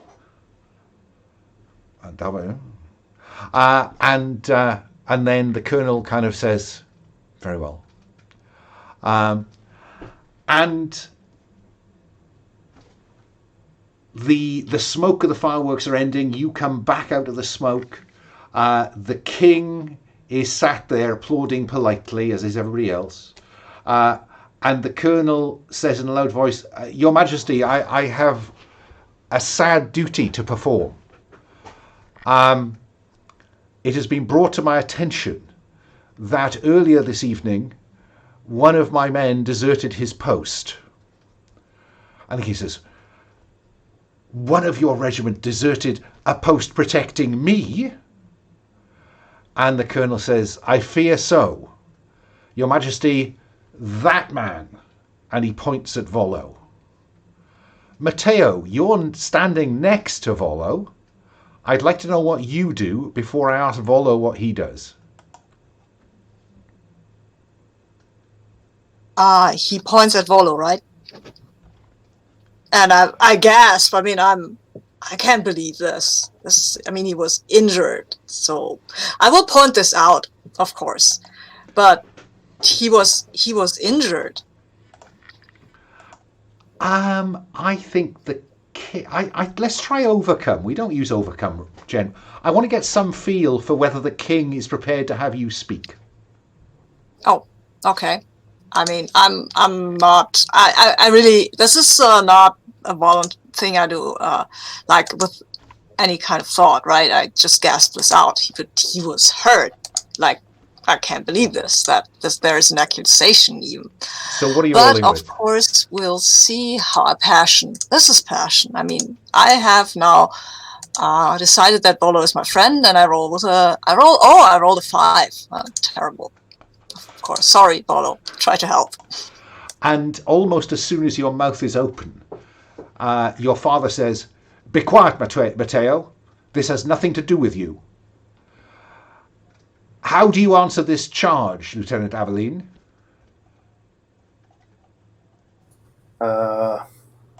I think Volo salutes, and he like stands like a soldier on a not a performance. Soldiers have mustering. Parade. Parade, yes, and he stands like a soldier on a parade, staying straight, looking directly in front. So I assume like almost everyone is like standing there looking, and he like pointed through the crowd, or is it like a big scene, or is it like a? Oh yeah, it's very public.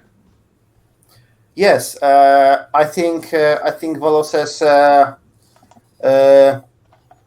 Colonel, I have not abandoned. Yes, I have left my post in search of a missing person. Together with Junior Lieutenant Coeur, we have been searching for Nathalie Duchemin, who seems absent since the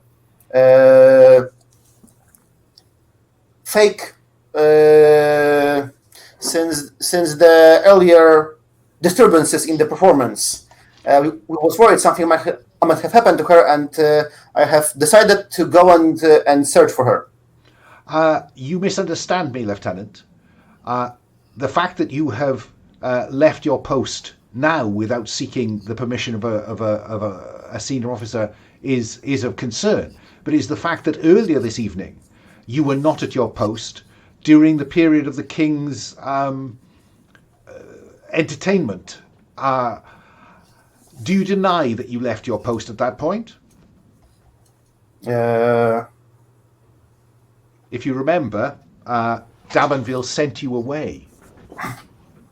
I do not recall myself leaving the post. I was at my place. I'm completely trying to not to. Yeah, that could be thing because Volo think that they are accusing him of like speaking with Claudine, not of like going somewhere else. That's what the Volo thinks, and he wonders that can he like what will he say about it? I think that Lowell steps forward, and she kneels before before the king and says, "Your Majesty, I know Volo Aventine quite well, and I am convinced of his devotion to you. If he left his post in search of someone, I am sure it was because of his devotion to your interests, and I beg you to forgive him." And I'm going to call in that favor from the impress move earlier. Okay, right. And I think the king will say something like, "Well, madam, it seems you speak very highly of this officer. Colonel, I leave this to you to deal with." And the crowd follows the king in for supper and dancing. But the colonel and D'Abanville and the other officers stay. So the reputational damage will be less, but it's still at stake, Volo. How are you going to try and convince the colonel?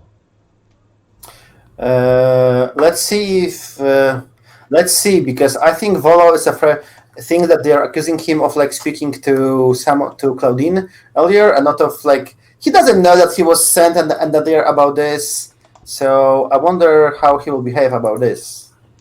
Well, the colonel will precipitate matters by saying, "Speak up, man.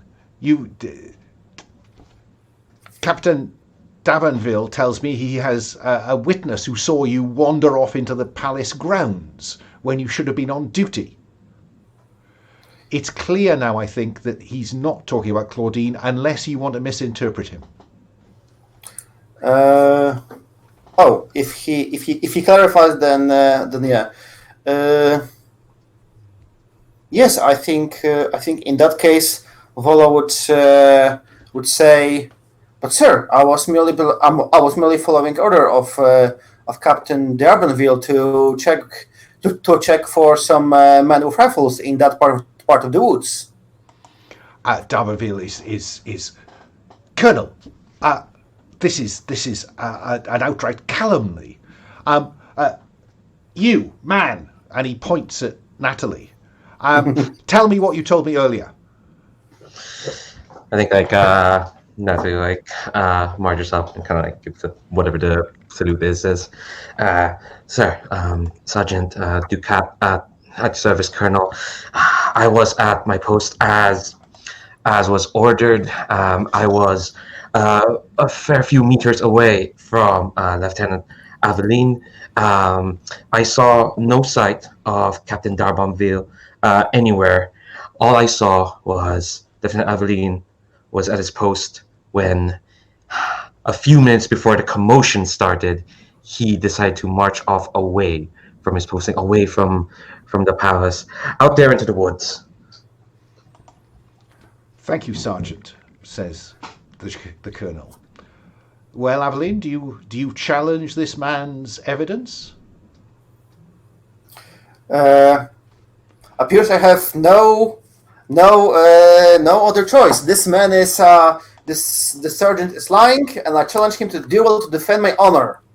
Well, there's a twist in the imposter move, isn't there? Yeah. When you might be challenged, roll. So, Natalie, would you like to roll, and if so, with what? Okay. I'm gonna roll with my style element because I have to be flexible with this. Yes, just how good an actor you are. So this is +2. Yes. Okay. Oh god, this is all terribly important. I would like at some point for Mateo to roll a study move. Just to study the whole, what's going on here. He doesn't understand, so he wants to have some insight. But let's finish off with Nathalie before we do that. I do exceedingly well because that was an 11. So 7 to 9, they have delayed suspicion. And Nicole says, Aveline, you can't challenge an enlisted man, for God's sake. Have you no honour? You may stand back, Sergeant. Now, I think, Mateo, while Volo is considering, do you want to roll a study? Oh, absolutely. I want to roll a study. And what are you rolling study with? Where's my character? I have a character. He's over here. I will study with wisdom. That's water. Let's see roll what my wisdom tells me. Roll +1. Well, it tells me that I've rolled the same thing again, which is possible, but let me just try it out if it rolls. No. Okay, so it's a 5 again. Oh dear. Wow. Okay. Yeah. So sorry. So mark that element. And I think that Mateo's confusion is complete. Yeah. I don't understand anything at all. He's quite a nice man. Mateo probably thinks that this is about going off with him to find Natalie. No, he doesn't. I mean, his father just clarified that it wasn't, so he knows. And he also knows that everything got hurt someone during the whole running around and fake attack. And he also knows that Natalie hasn't been found yet. At this point, I think Dolphon says, Volo Aventine may not be able to challenge an enlisted man, but I am under no such constraint. Is there anyone here who will lend me a sword? Volo, do you lend Lanfern your saber to act as your champion? I would lend her my sword. I have a rapier, and I like him, and I want to see her fight anyway. So I will take Mateo's sword and face the disguised sergeant. I think probably, Mateo, your father's face is a picture. This is most irregular, but I suppose there is no lack of honour in a woman. Natalie, is the sergeant going to try and make a swift exit, or? I mean, that's tricky because what part of me does want to trigger this PC to PC dual move. Just out of character for a moment, I am curious how you would like to use the final master move. The thing is, that's when I have a plan. This is not part of the plan. Okay. It's just the phrasing of it is. I'm always a little unclear whether you declare that you had a plan and now we determine how it fell out, or whether you have to say I have a plan. Fine. Yeah, I think I usually err for the latter, but I'm more interested in Natalie just like getting entangled with this, not expecting this. And it's just because in her mind is going like, Simone owes me a big one. Okay, so PC to PC duel. So Lanfern has challenged Natalie in disguise. When you challenge another PC, say what you'll give them if they accept your victory. You may offer unspent XP, character actions, burning bonds, changes to entanglements, letting them narrate the moment, or anything in-game the GM approves, Lanfern. What are you putting on the table?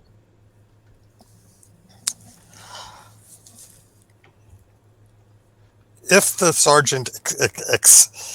sergeant allows me to defeat them, I will allow them to narrate how they escape with their disguise undetected. Meaning that if I don't take it, there's still the chance my disguise. Oh, that's wonderful. That's a cruel incentive. That is what I would call a cunning ploy. I mean, I mark XP if I accept anyway, so. Yeah, absolutely. Absolutely.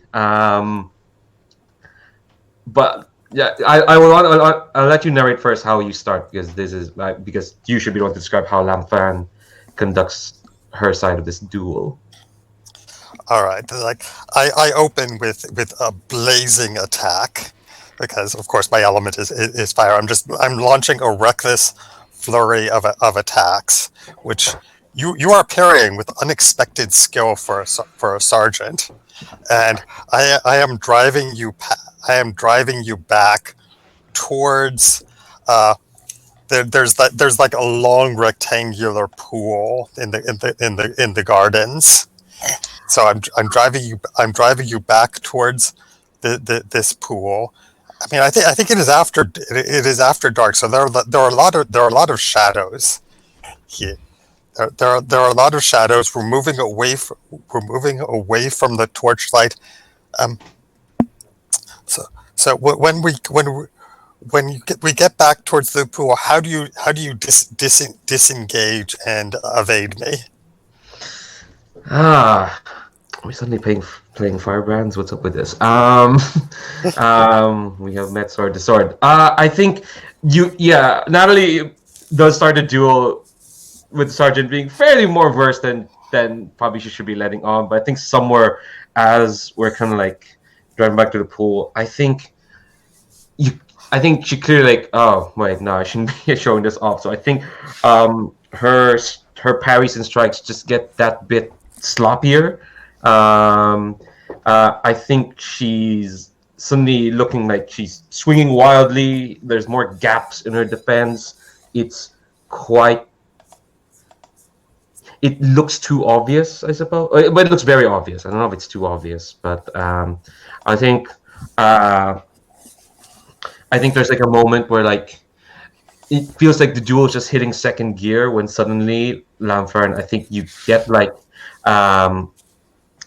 a very like powerful like kind of like thrust in, and you can see like the sergeant kind of like back away and let go of their rapier in an almost theatrical manner, and kind of like just very like loudly and theatrically like land on their back, and just kind of like say, you know, I yield to Lamphane.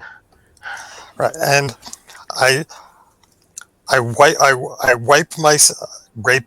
my rapier and return it to Mateo Betancourt, and I show the handkerchief, which has a red stain on it, which is actually lipstick, because I did not say. I have drawn first blood. I claim victory in the vindication of Volo Aventine's honor. And I think attention now is entirely on Lamphane and Volo. The sergeant is forgotten. Excuse me. Oh, yeah. I would like to find out if I recognize the fighting style, because I've seen Nathalie fight, and it wasn't that long ago. How do you feel about... is that Mateo doing a study, or is it Nathalie resisting the penetration of her disguise? I want to be Mateo's role. Mateo's study, I think. Yeah, okay, I've got a 10. Ha! Of course. So, you get 2 hold. Ask a question about situation, person, scale, or reveal a detail. I will reveal the detail, and that is that Mateo, and the way the footwork was executed. Not the way with the rapier, that's all colorful, that's not important, but the footwork. And he recognizes that at that point. And he's seen that before. And I think he's not quite sure. I keep the other hold. He's not quite sure if it was Nathalie or if it was somebody who has studied with her and fights with the same style, but he knows he has to know more about this sergeant. So he will not take his view off him, but he will try to follow him surreptitiously. Fine. I mean, the attention, as I say, everybody but Volo and Lanfein, your father's not looking at you. You can drift into the shade and do whatever you like, Mateo. So you can hold that question if you like. And the colonel says, "This is most irregular. And you, madam, have no business with this regiment. However, I have no alternative but to vindicate Volo Aventine. On this occasion, Aveline, I will be watching you. And you, madam, I wish you good night." And he turns on his heel, and the officer corps turns, and they march towards the palace, leaving Lanfein and Volo. And the only thing, Volo, I will say is that D'Abanville loiters a little and says, "Next time, Aveline, Ida's honour will be revenged." And then he walks off. Okay, can we get a bathroom break? Oh, I beg your pardon, that has run on rather too long. Shall we say back here at 15 past the hour? And then we'll play through? See you then.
every time I get a cough, I start making my testament or something like that.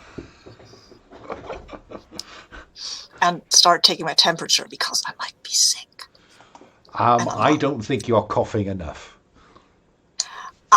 Yes, well, I endeavor to do better. No, wait, I won't. I won't.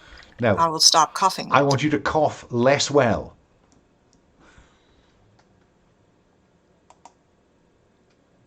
Yeah, don't provoke it. It doesn't like being called out. It's like you challenged my cough to a duel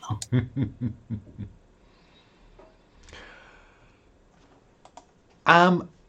Leandro, I'm conscious you've spent a bit of the evening standing around pretending to be somebody else. You did say last time that you wanted to have some interaction with Lanfern. I don't know whether you want to... now, the suggestion last week was that you wanted to do that by visiting the theatre. I suppose that the theatre has come to you. So if there is something you'd like to shape in terms of what Nathalie does after the sergeant disappears, now would be a good time. Everyone is walking away. Sorry, Pavel, I missed that. I wish to do one more thing as everyone is walking away. Okay, go ahead. Okay, maybe I'll finally not be the biggest loser on this session, rolling only misses, who knows. So as everyone keeps walking away, I think Volo is standing there and is not like shouting, he's like speaking loudly so that Colonel and Captain and everyone who is here will hear him. And this is to show off that I have a new move, yes. I am who you think I am. You put this almost legendary martial art reputation, which can be recognized whenever you go. And I think he draws his saber. He aims it in the sky and says, "I am Volo Aventine." And Colonel Betancourt, you are a lucky man that I am a member of this regiment, because the troops tremble on the very sound of my name, and my generals surrender their battles, and my reputation precedes me. However, having such a reputation means that I have many enemies. Those enemies attempt to strike at me today to destroy my reputation, and as such to bring down the Betancourt regiment to which I'm sworn. In the times of need, I will need the help of Betancourt regiment, as I'm helping the Betancourt regiment with my life in every battle. Brilliant. That causes D'Abanville to take a second look. Would you like to roll to impress? That sounded very passionate to me. Passionate is marked, so I couldn't roll this one. So what are you going to go with? Presents? No. I'm going to go with. This is very presents.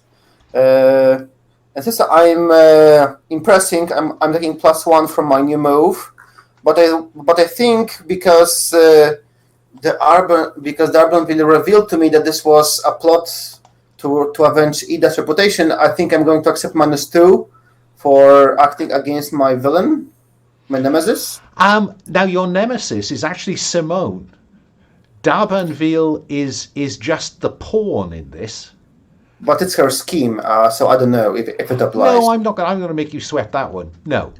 No, it says here, like, example, they're in the scene. Oh, it says and, not or. You realize an accusation or misunderstanding arises from their effort. Yeah, you're right. Yeah, sorry. Yeah, I thought they had to be in the scene. Yeah, sorry. No, you've talked me round. Have a -2. Wait. Yes. So that will be a flat 0. Okay, go for it. Yeah, I'm not going anywhere. So. Oh, it's actually a 9. Oh, these dice are blowing me away. Did I see snake eyes that turned to a 9? Dear me. Yes, I had snake eyes because I thought I was rolling the inner conflict like sometime before. But we neglected that he clarified that he isn't speaking about situation with Wulin. So now it's a 9. So yeah, it's you can burn a bond. You can burn a bond for that 10. I don't have any clever explanation of how a bond would help me here. Oh, your passion for Claudine? Imagine if she saw you here. Maybe she heard you. Maybe she's at the window. Yes, of course. Totally sold. Yes. That's the thing. We see a shadow of standing somewhere over the window and looking at the situation. Hopefully, praying that Volo's honor can be fully re-established. So, on a 10 plus, you hold 2. Spend these 1-to-1 to... where am I going? No, I got that wrong. Hit you, impress... Pick 2 options. Create a bond, clear an element, gain a favor.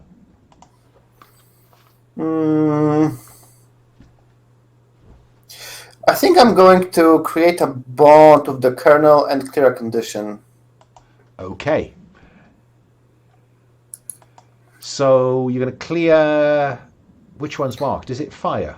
Or I think you could clear that wounded if you wanted to. That's a condition, isn't it? It's hard to explain how he would feel suddenly better. It's definitely now that he doesn't feel alienated. So okay, fine. He just spoke to the Colonel as he was walking away and got his attention. So he feels like really good about himself right now. Yes. So that clears an element. Create a bond as well with the Colonel. Fine. Okay. Yes. Fine. I think it makes sense. And you see the Colonel look back at you, and he kind of goes,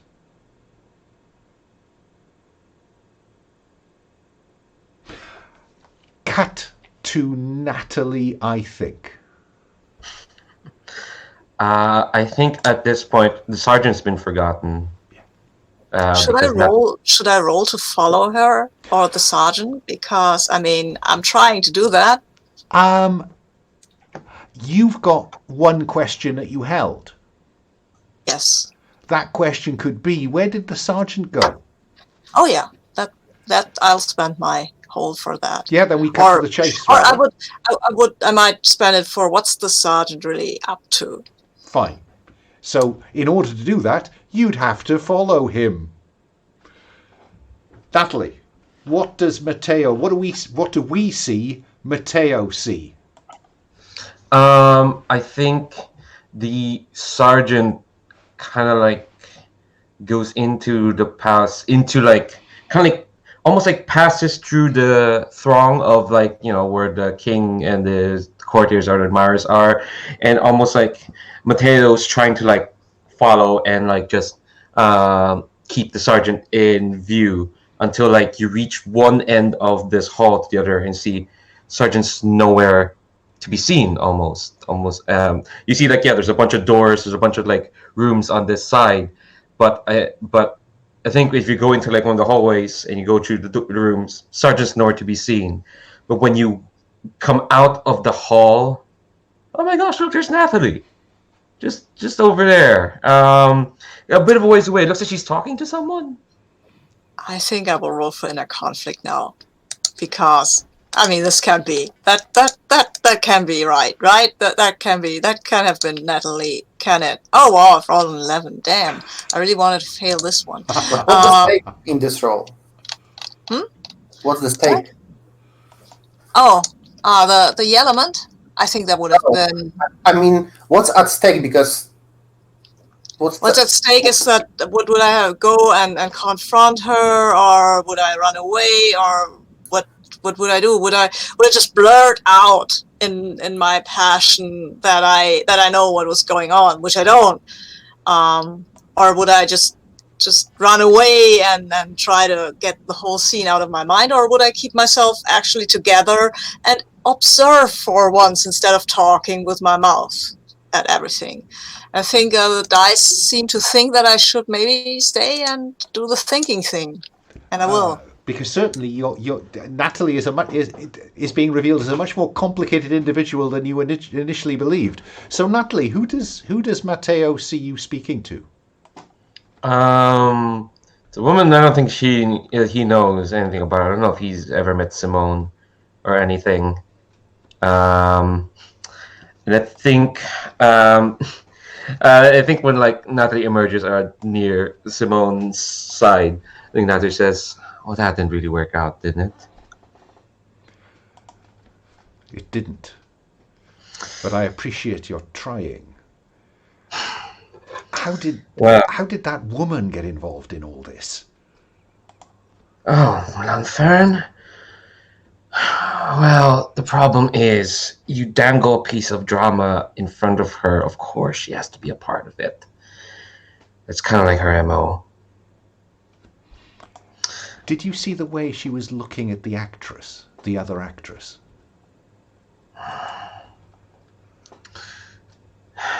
It was...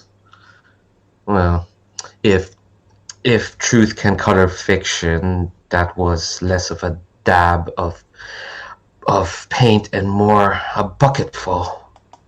And did you see the way the Colonel behaved to her all evening? There's something there, Nathalie. There's something there. Simone, don't tell me you're getting sucked into Parisian intrigue. I thought you had a vendetta going on. If she is defending Aveline, what is that saying? That she is now an accessory. I think like Nathalie like kind of like pats her on the shoulder and says, "Well, if considering I did ask how I can help, and seeing as you were nowhere near to finishing off this affair of yours with Lieutenant Aveline, let me handle Lanfern then." Very well. Just keep her out of the way while I deal with Aveline. You know, you're exceedingly beautiful when you're this angry and upset. And I think Nathalie would like swan away looking for Mateo. Not before Simone just gently runs her hand down your forearm and touches your fingers. Which Mateo, obviously we'll see.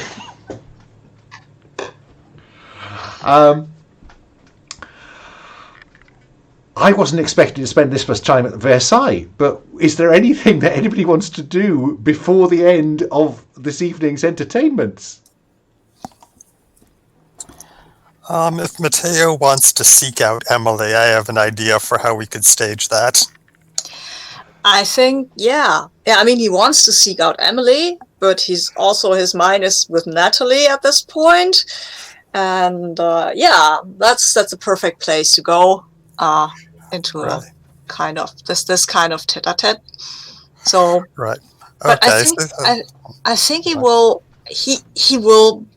let Nathalie know that he saw her and this woman, not the whole thing, that he saw the whole sergeant thing or something, but just that he saw them like he's walking along and doffing his hat to her. What happens?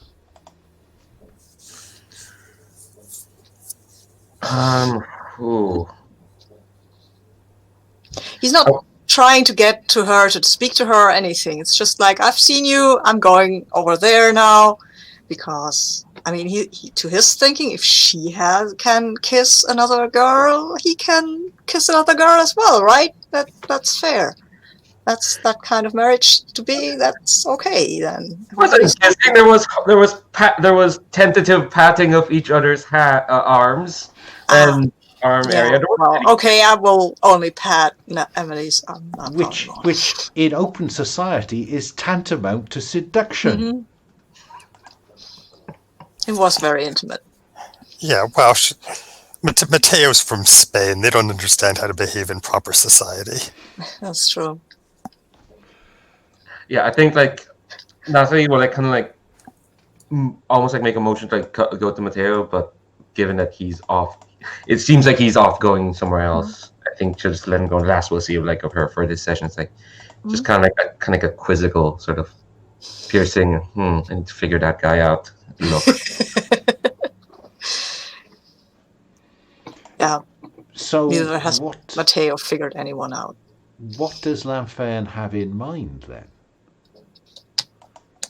And I think when Mateo goes looking for Emily, he finds her eventually in a library somewhere, some such room somewhere, reading lines with Lanfern, who has changed back into breeches and just sort of her regular clothes, because she still has to rehearse the later parts of the play. It was abridged. So when Mateo walks in, Emily is reading the lines after Eloise has become corrupted and is exclaiming about how wicked she has become and how she cares about nothing but physical passion, and is begging the Cardinal to debauch her. What's your reaction, Mateo?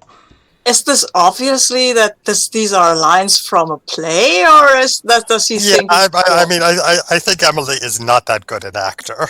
Okay, because otherwise he would have just been dumbfounded and then run away. But in this case, he will, of course, apologize for the intrusion. He had no idea that you were rehearsing here. Oh, young, I think I must thank you for the loan of the rapier. Oh, you used it beautifully. Of course. If you wish to observe our rehearsal, you are welcome to sit and to watch. A performance is always better with an audience. I think, yes, that might take my mind off things. This was a very exciting evening. Yes, the king's parties are always eventful. I'm getting to see that, yes. But at least I had the pleasure of seeing you fight, which was amazing and lovely. Of seeing me fight? You say nothing of my acting? Did my performance not please you? I was looking for my fiancé. I'm so sorry. I thought she might have been abducted. You must come to the theater and see me act properly. You must. I have tickets. Madame, I have tickets. The cheapest, I have no doubt. Call at the box office. I will reserve a seat in the front row.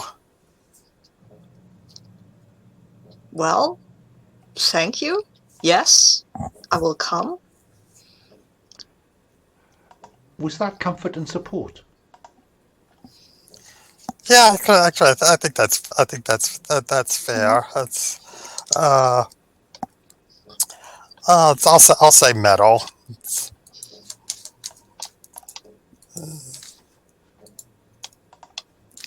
Oh, it was a 10. It became a 5. Ooh. Okay. Wow. On 10 plus, on a hit, clear. So not that. 10 plus. Additionally, blah. In a scene, you is. How do you? What's the worst thing that could happen in this situation, Lanfern? Does Mateo think that you're coming on to him? Oh yeah. Yes. I think we might have an answer to that question. Okay. Yes. Yes, he does. And he's a bit conflicted about the whole thing. But only should I roll for inner conflict here? I kind of think you have to. The woman you claim to love is in the room with another woman who's coming on to you, and your betrothed's in the other room. And I roll a 9. That is perfect. I must either flee the scene or mark an element.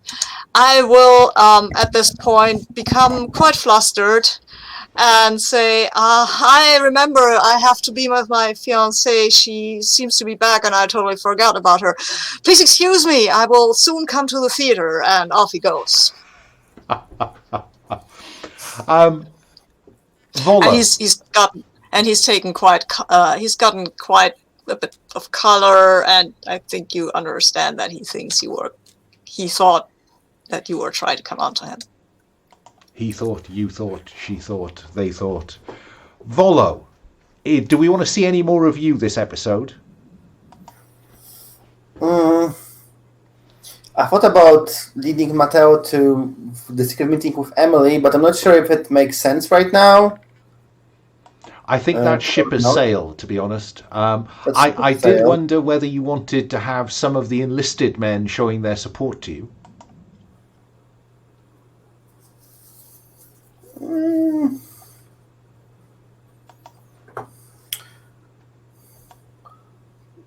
No, no idea over there. But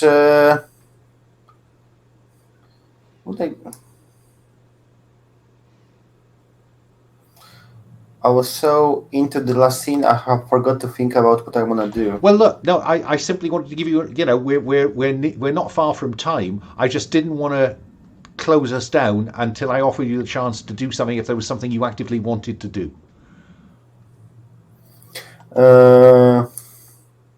Is there? Yes, of course.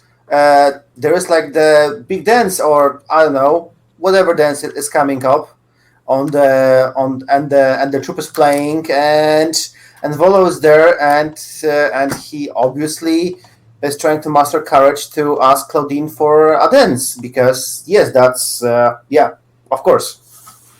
How will we reflect him struggling as to whether he can master the courage to ask one of the Queen's ladies in waiting for a dance? How can we mechanize that, do you think? I think that's an inner conflict, because we probably see him at the door, and this is like a very funny, because he's standing in the door, he's like in, and yes, I have to ask her then no, because she has seen me like humiliate myself like 2 hours before. It will be like even bigger humiliation, and then he steps back into the room. I have to do it. Yes, that's the moment. Yes, that's the big dance. And let me just complicate your choice by saying, at that moment when he's screwed his courage to the sticking place and he's walking towards her, over her shoulder, he sees Colonel Betancourt, Cardinal Robertin, and Hugo Diaz, the Spanish ambassador's valet, in deep discussion. Roll in a conflict, please.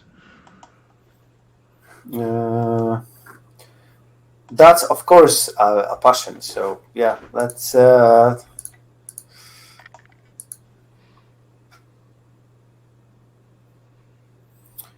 That's rolled. They are exactly the same as before. I don't know, but it's an 8. It's a very interesting result. Oh, right. So, do you flee the scene or mark an element? I.e., you can either abandon Claudine, or you can dance with Claudine but mark an element. Of course, I'm marking my. Do I have to mark an element or the one I your rolled? choice, whichever one you like. I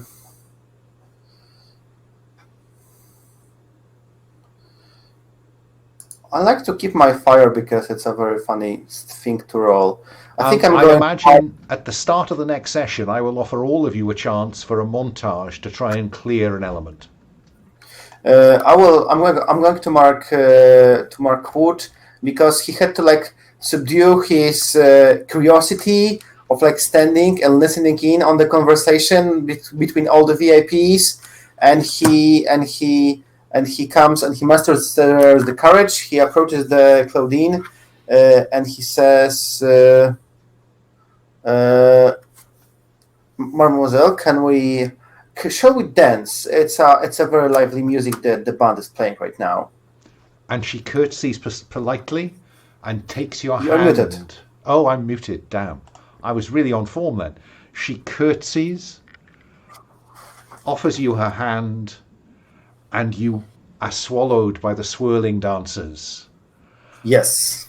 Nathalie, is there anything else I can do for you this evening, or are you done? I think I'm just about done. I think that last shot we got. Unless I guess also being look up unless Mateo wants to do anything with Nathalie. Of course, I mean, there is a dance, right? And I think he will. I mean, right now, he kind of wants to take his mind off Fan and Emily, and Nathalie seems, for some reason, the safer bet, I guess. And anyway, he should show his face. I mean, will his father think if he goes skulking about like, I don't know, like some sort of villain? So I think he will go looking for her, and then, and you can see that he's kind of, yes, I'm asking her to dance now, and not any of the other questions that are burning in my mind. I will just go ask her for a dance, and then I will go up to her, or he will go up to her and say, Mademoiselle, will you give me the honor of this dance? I think she kind of like bows and says, of course. And please, call me Nathalie. Do you know how to dance, Lieutenant? I do. I was raised in Spain. Nathalie, I know how to dance. Though maybe not quite as well as some people I've seen tonight know how to fight. Ooh. Is there a comeback, Nathalie, or do we close on that? Jeez. I think she'll just let that slide, and she'll just say, well, Lieutenant, I've heard Spanish can be quite lively, but you've not seen dance until you've danced the way the French do. So if you'll take my hand. I will. Yeah. And I think we will close out that episode with... I'd like to do one little bit. Sorry. I have L'Enfer appears in the ball dressed in a spectacular gown, which is completely different from any of the outfits we've seen her wear before.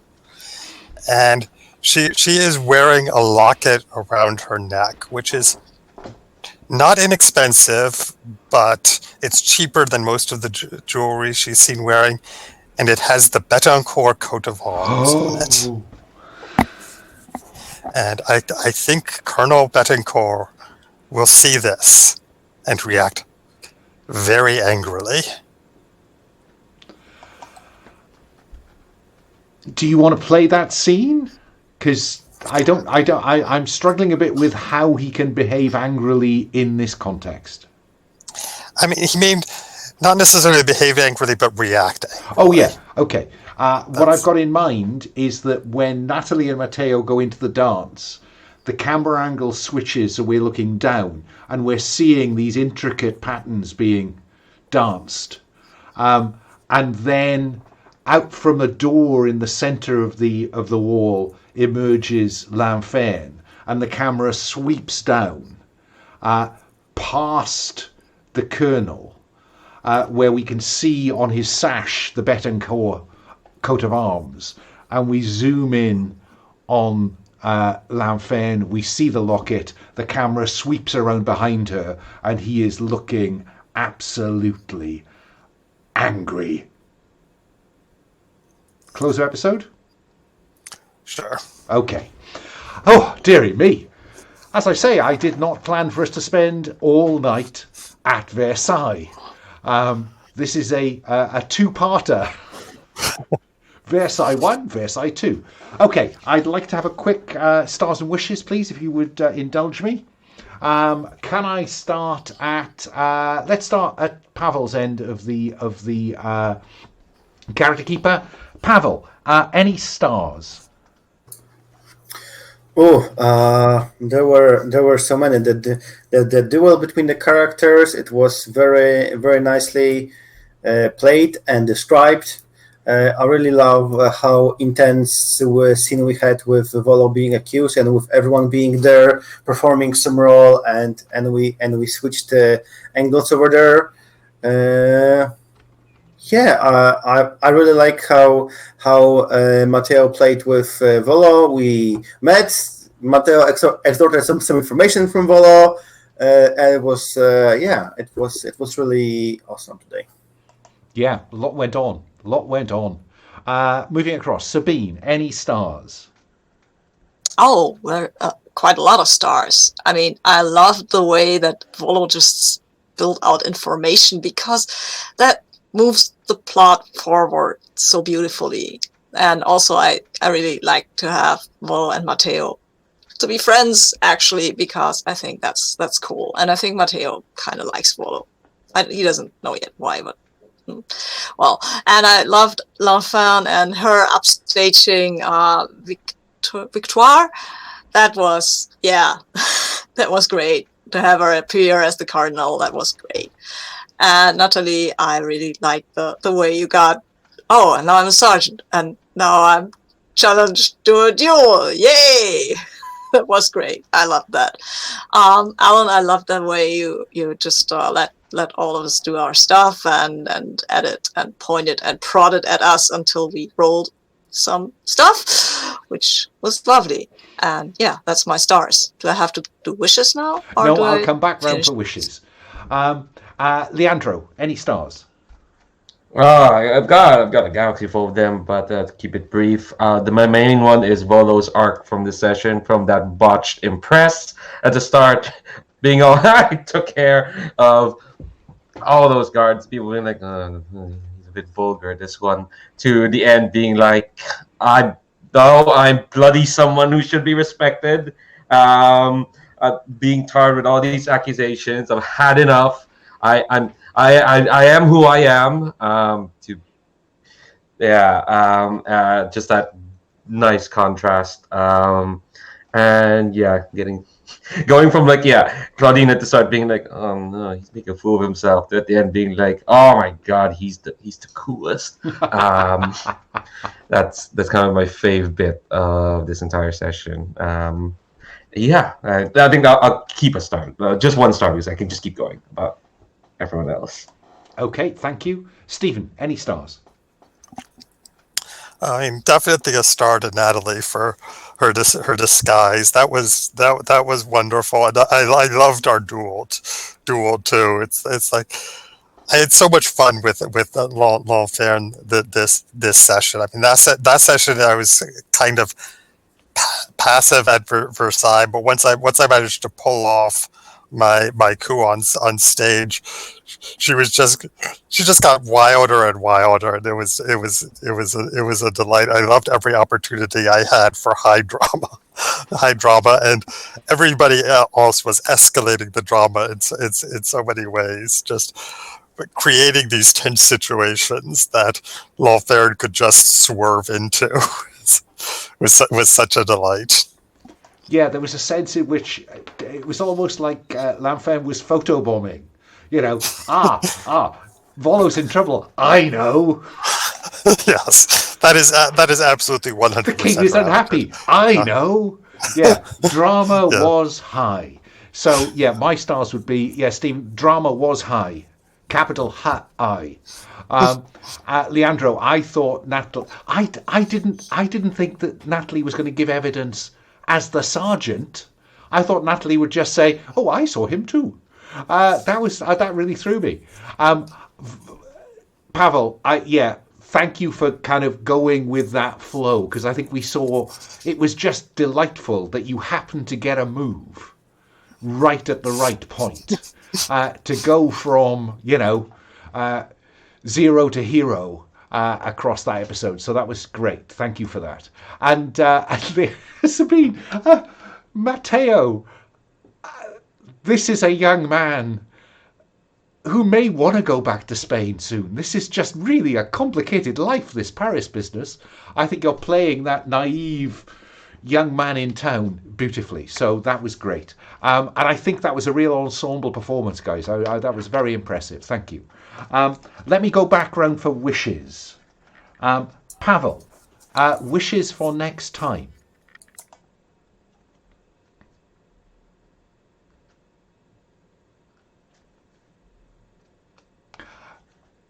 You are muted. All together now. Yes, I wish to remember to unmute myself. I I was only loud thinking. I think maybe some others.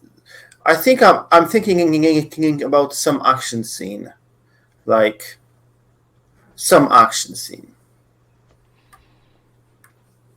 Yeah, we still haven't managed to find a way to have an impressive set piece. So fingers crossed. Moving along, Sabine. Yeah, action scene. I love the idea of everybody going on and fighting, because we had one duel, but I would have liked to fight more mooks, and I would like to at one point fight a villain on my scale, right? Because that would be nice, but I also want to study. No, I'm stopping now. I just want more of this, and I want the relationship with Nathalie to get even more complicated, maybe, if that's possible. We'll see. I'm curious. And I want for Mateo to get back his feet back under him and to address stuff with the snark he usually has. And I think he's really his mother's son. Leandro, wishes for next time. I kind of have like 3. One is to actually get to interact with Lamfern without disguises in the way, just figure out what their actual relationship is. 2, to interact with my nemesis, because she was mostly there to get shown up by someone else. I do want to see if she does have any dastardly plan for me. And 3 is a wish for myself. I need to figure out actually what Nathalie wants, because she's been done really well at presenting herself as mysterious and someone who has an agenda, but I don't think she has, really. I honestly don't know what she wants, other than that she's been living this weird Twilight Zone life of keeping up a pretense. Maybe that's just it. Maybe she needs this realization, like she's been spying and being a spy master for the time. For what? For what the hell? For what reason? Some sort of come to Jesus moment, because I think the past 3 sessions, I think she's the only one who's not been caught completely flat-footed. Well, no, Lamfern glides through everything, held with her head held high. But Nathalie's not too far off, so I kind of want to see her the vulnerable point, I guess. Okay, I will try to deliver vulnerability. And finally, Stephen. Yeah, I would like to bring out Victoire's vendetta against Nathalie also. I would like to get more of that conflict into my relationship with her, that with Mateo's fiance, shall we say, because that really is a connection. And I would like for Mateo to start to suspect that I am his mother. Fine. Okay. I'll see what I can do for you. Okay, we just need to finish off the experience. So you mark XP several ways. At the end of a session, if you significantly interacted with your highlighted entanglement, 2 XPs. If you interacted with your other entanglement, mark 1 XP. So let's just have a go. Let's go all the way back round to Pavel, thinking about Volo. Did you have a significant interaction with Claudine Robertin?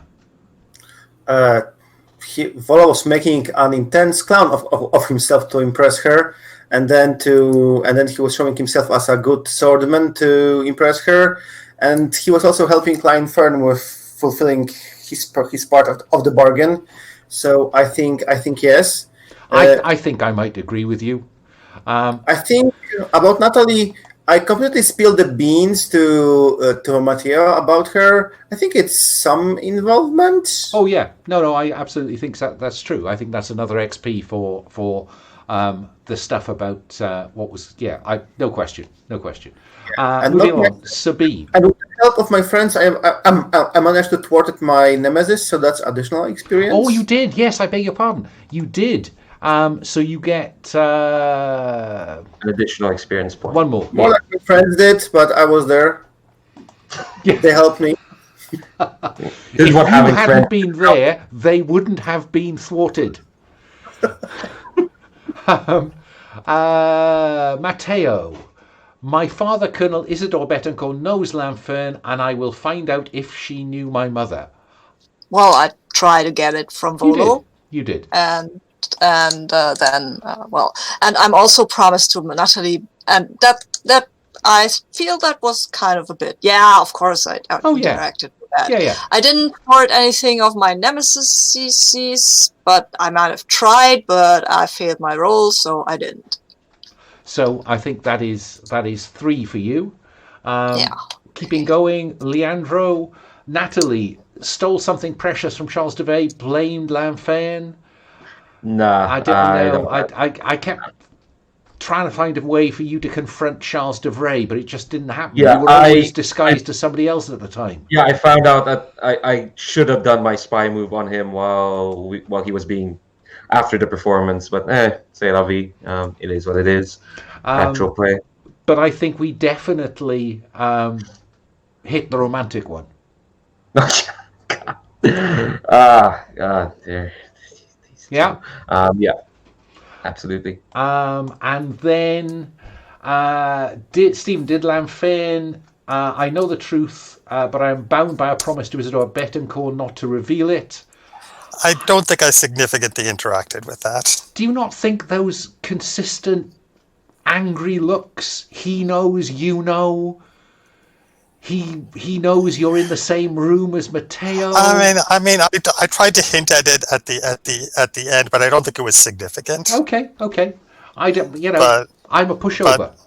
But my romantic entanglement, I definitely interacted with that. You did. And that brings me up to 8 XP, so I'm going to take the laughing in the wind move from my playbook. Okay. And yeah, everyone is notching up extra moves. Just as a final wish for myself, am I pushing inner conflict too much? Is it possible in this game to push inner conflict too much? Because there is a lot of it about, and it generates XP. It is not possible to push inner conflicts too much in this game. That's what I thought. But maybe leave the choice up whether or not it is to the players, because Okay. I think we're all of us pretty much aware that this thing exists, and sometimes I feel like, no, I don't want to go there, and then that should be fine. Okay. So I'll take that on advisement. I kind of feel like inner conflict is the most used move this session, and I think it's not. I mean, I personally lack clear stakes when we are rolling this move very often. I like this move is.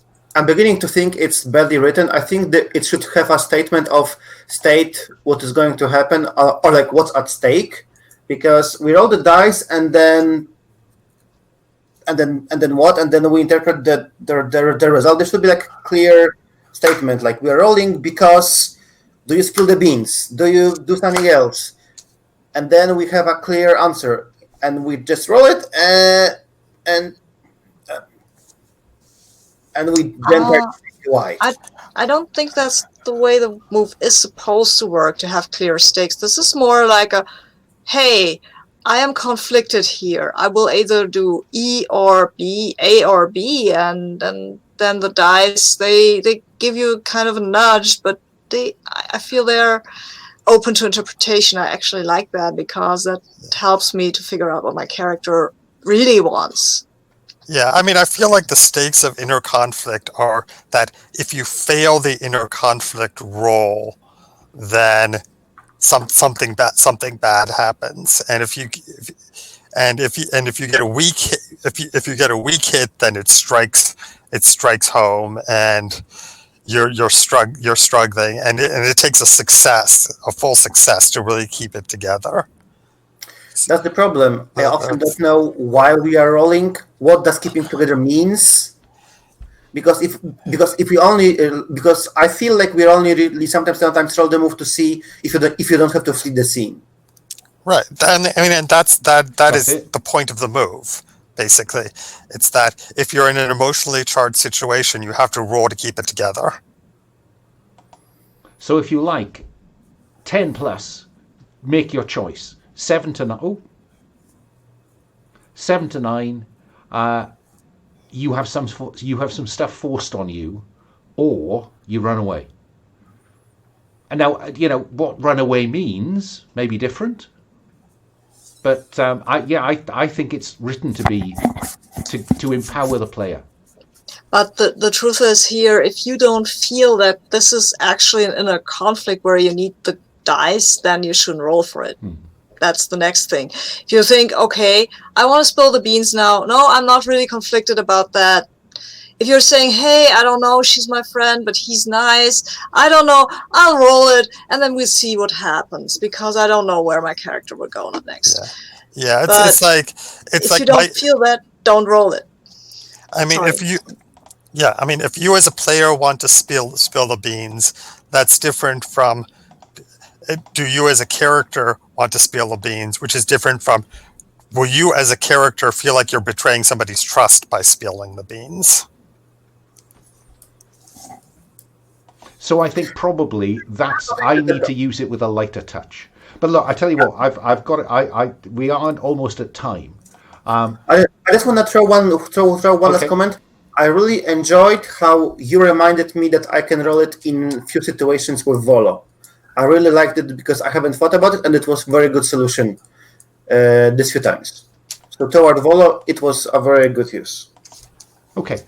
Right, I'm going to stop the recording. So Leandro's disappeared. We'll say goodbye to the internet.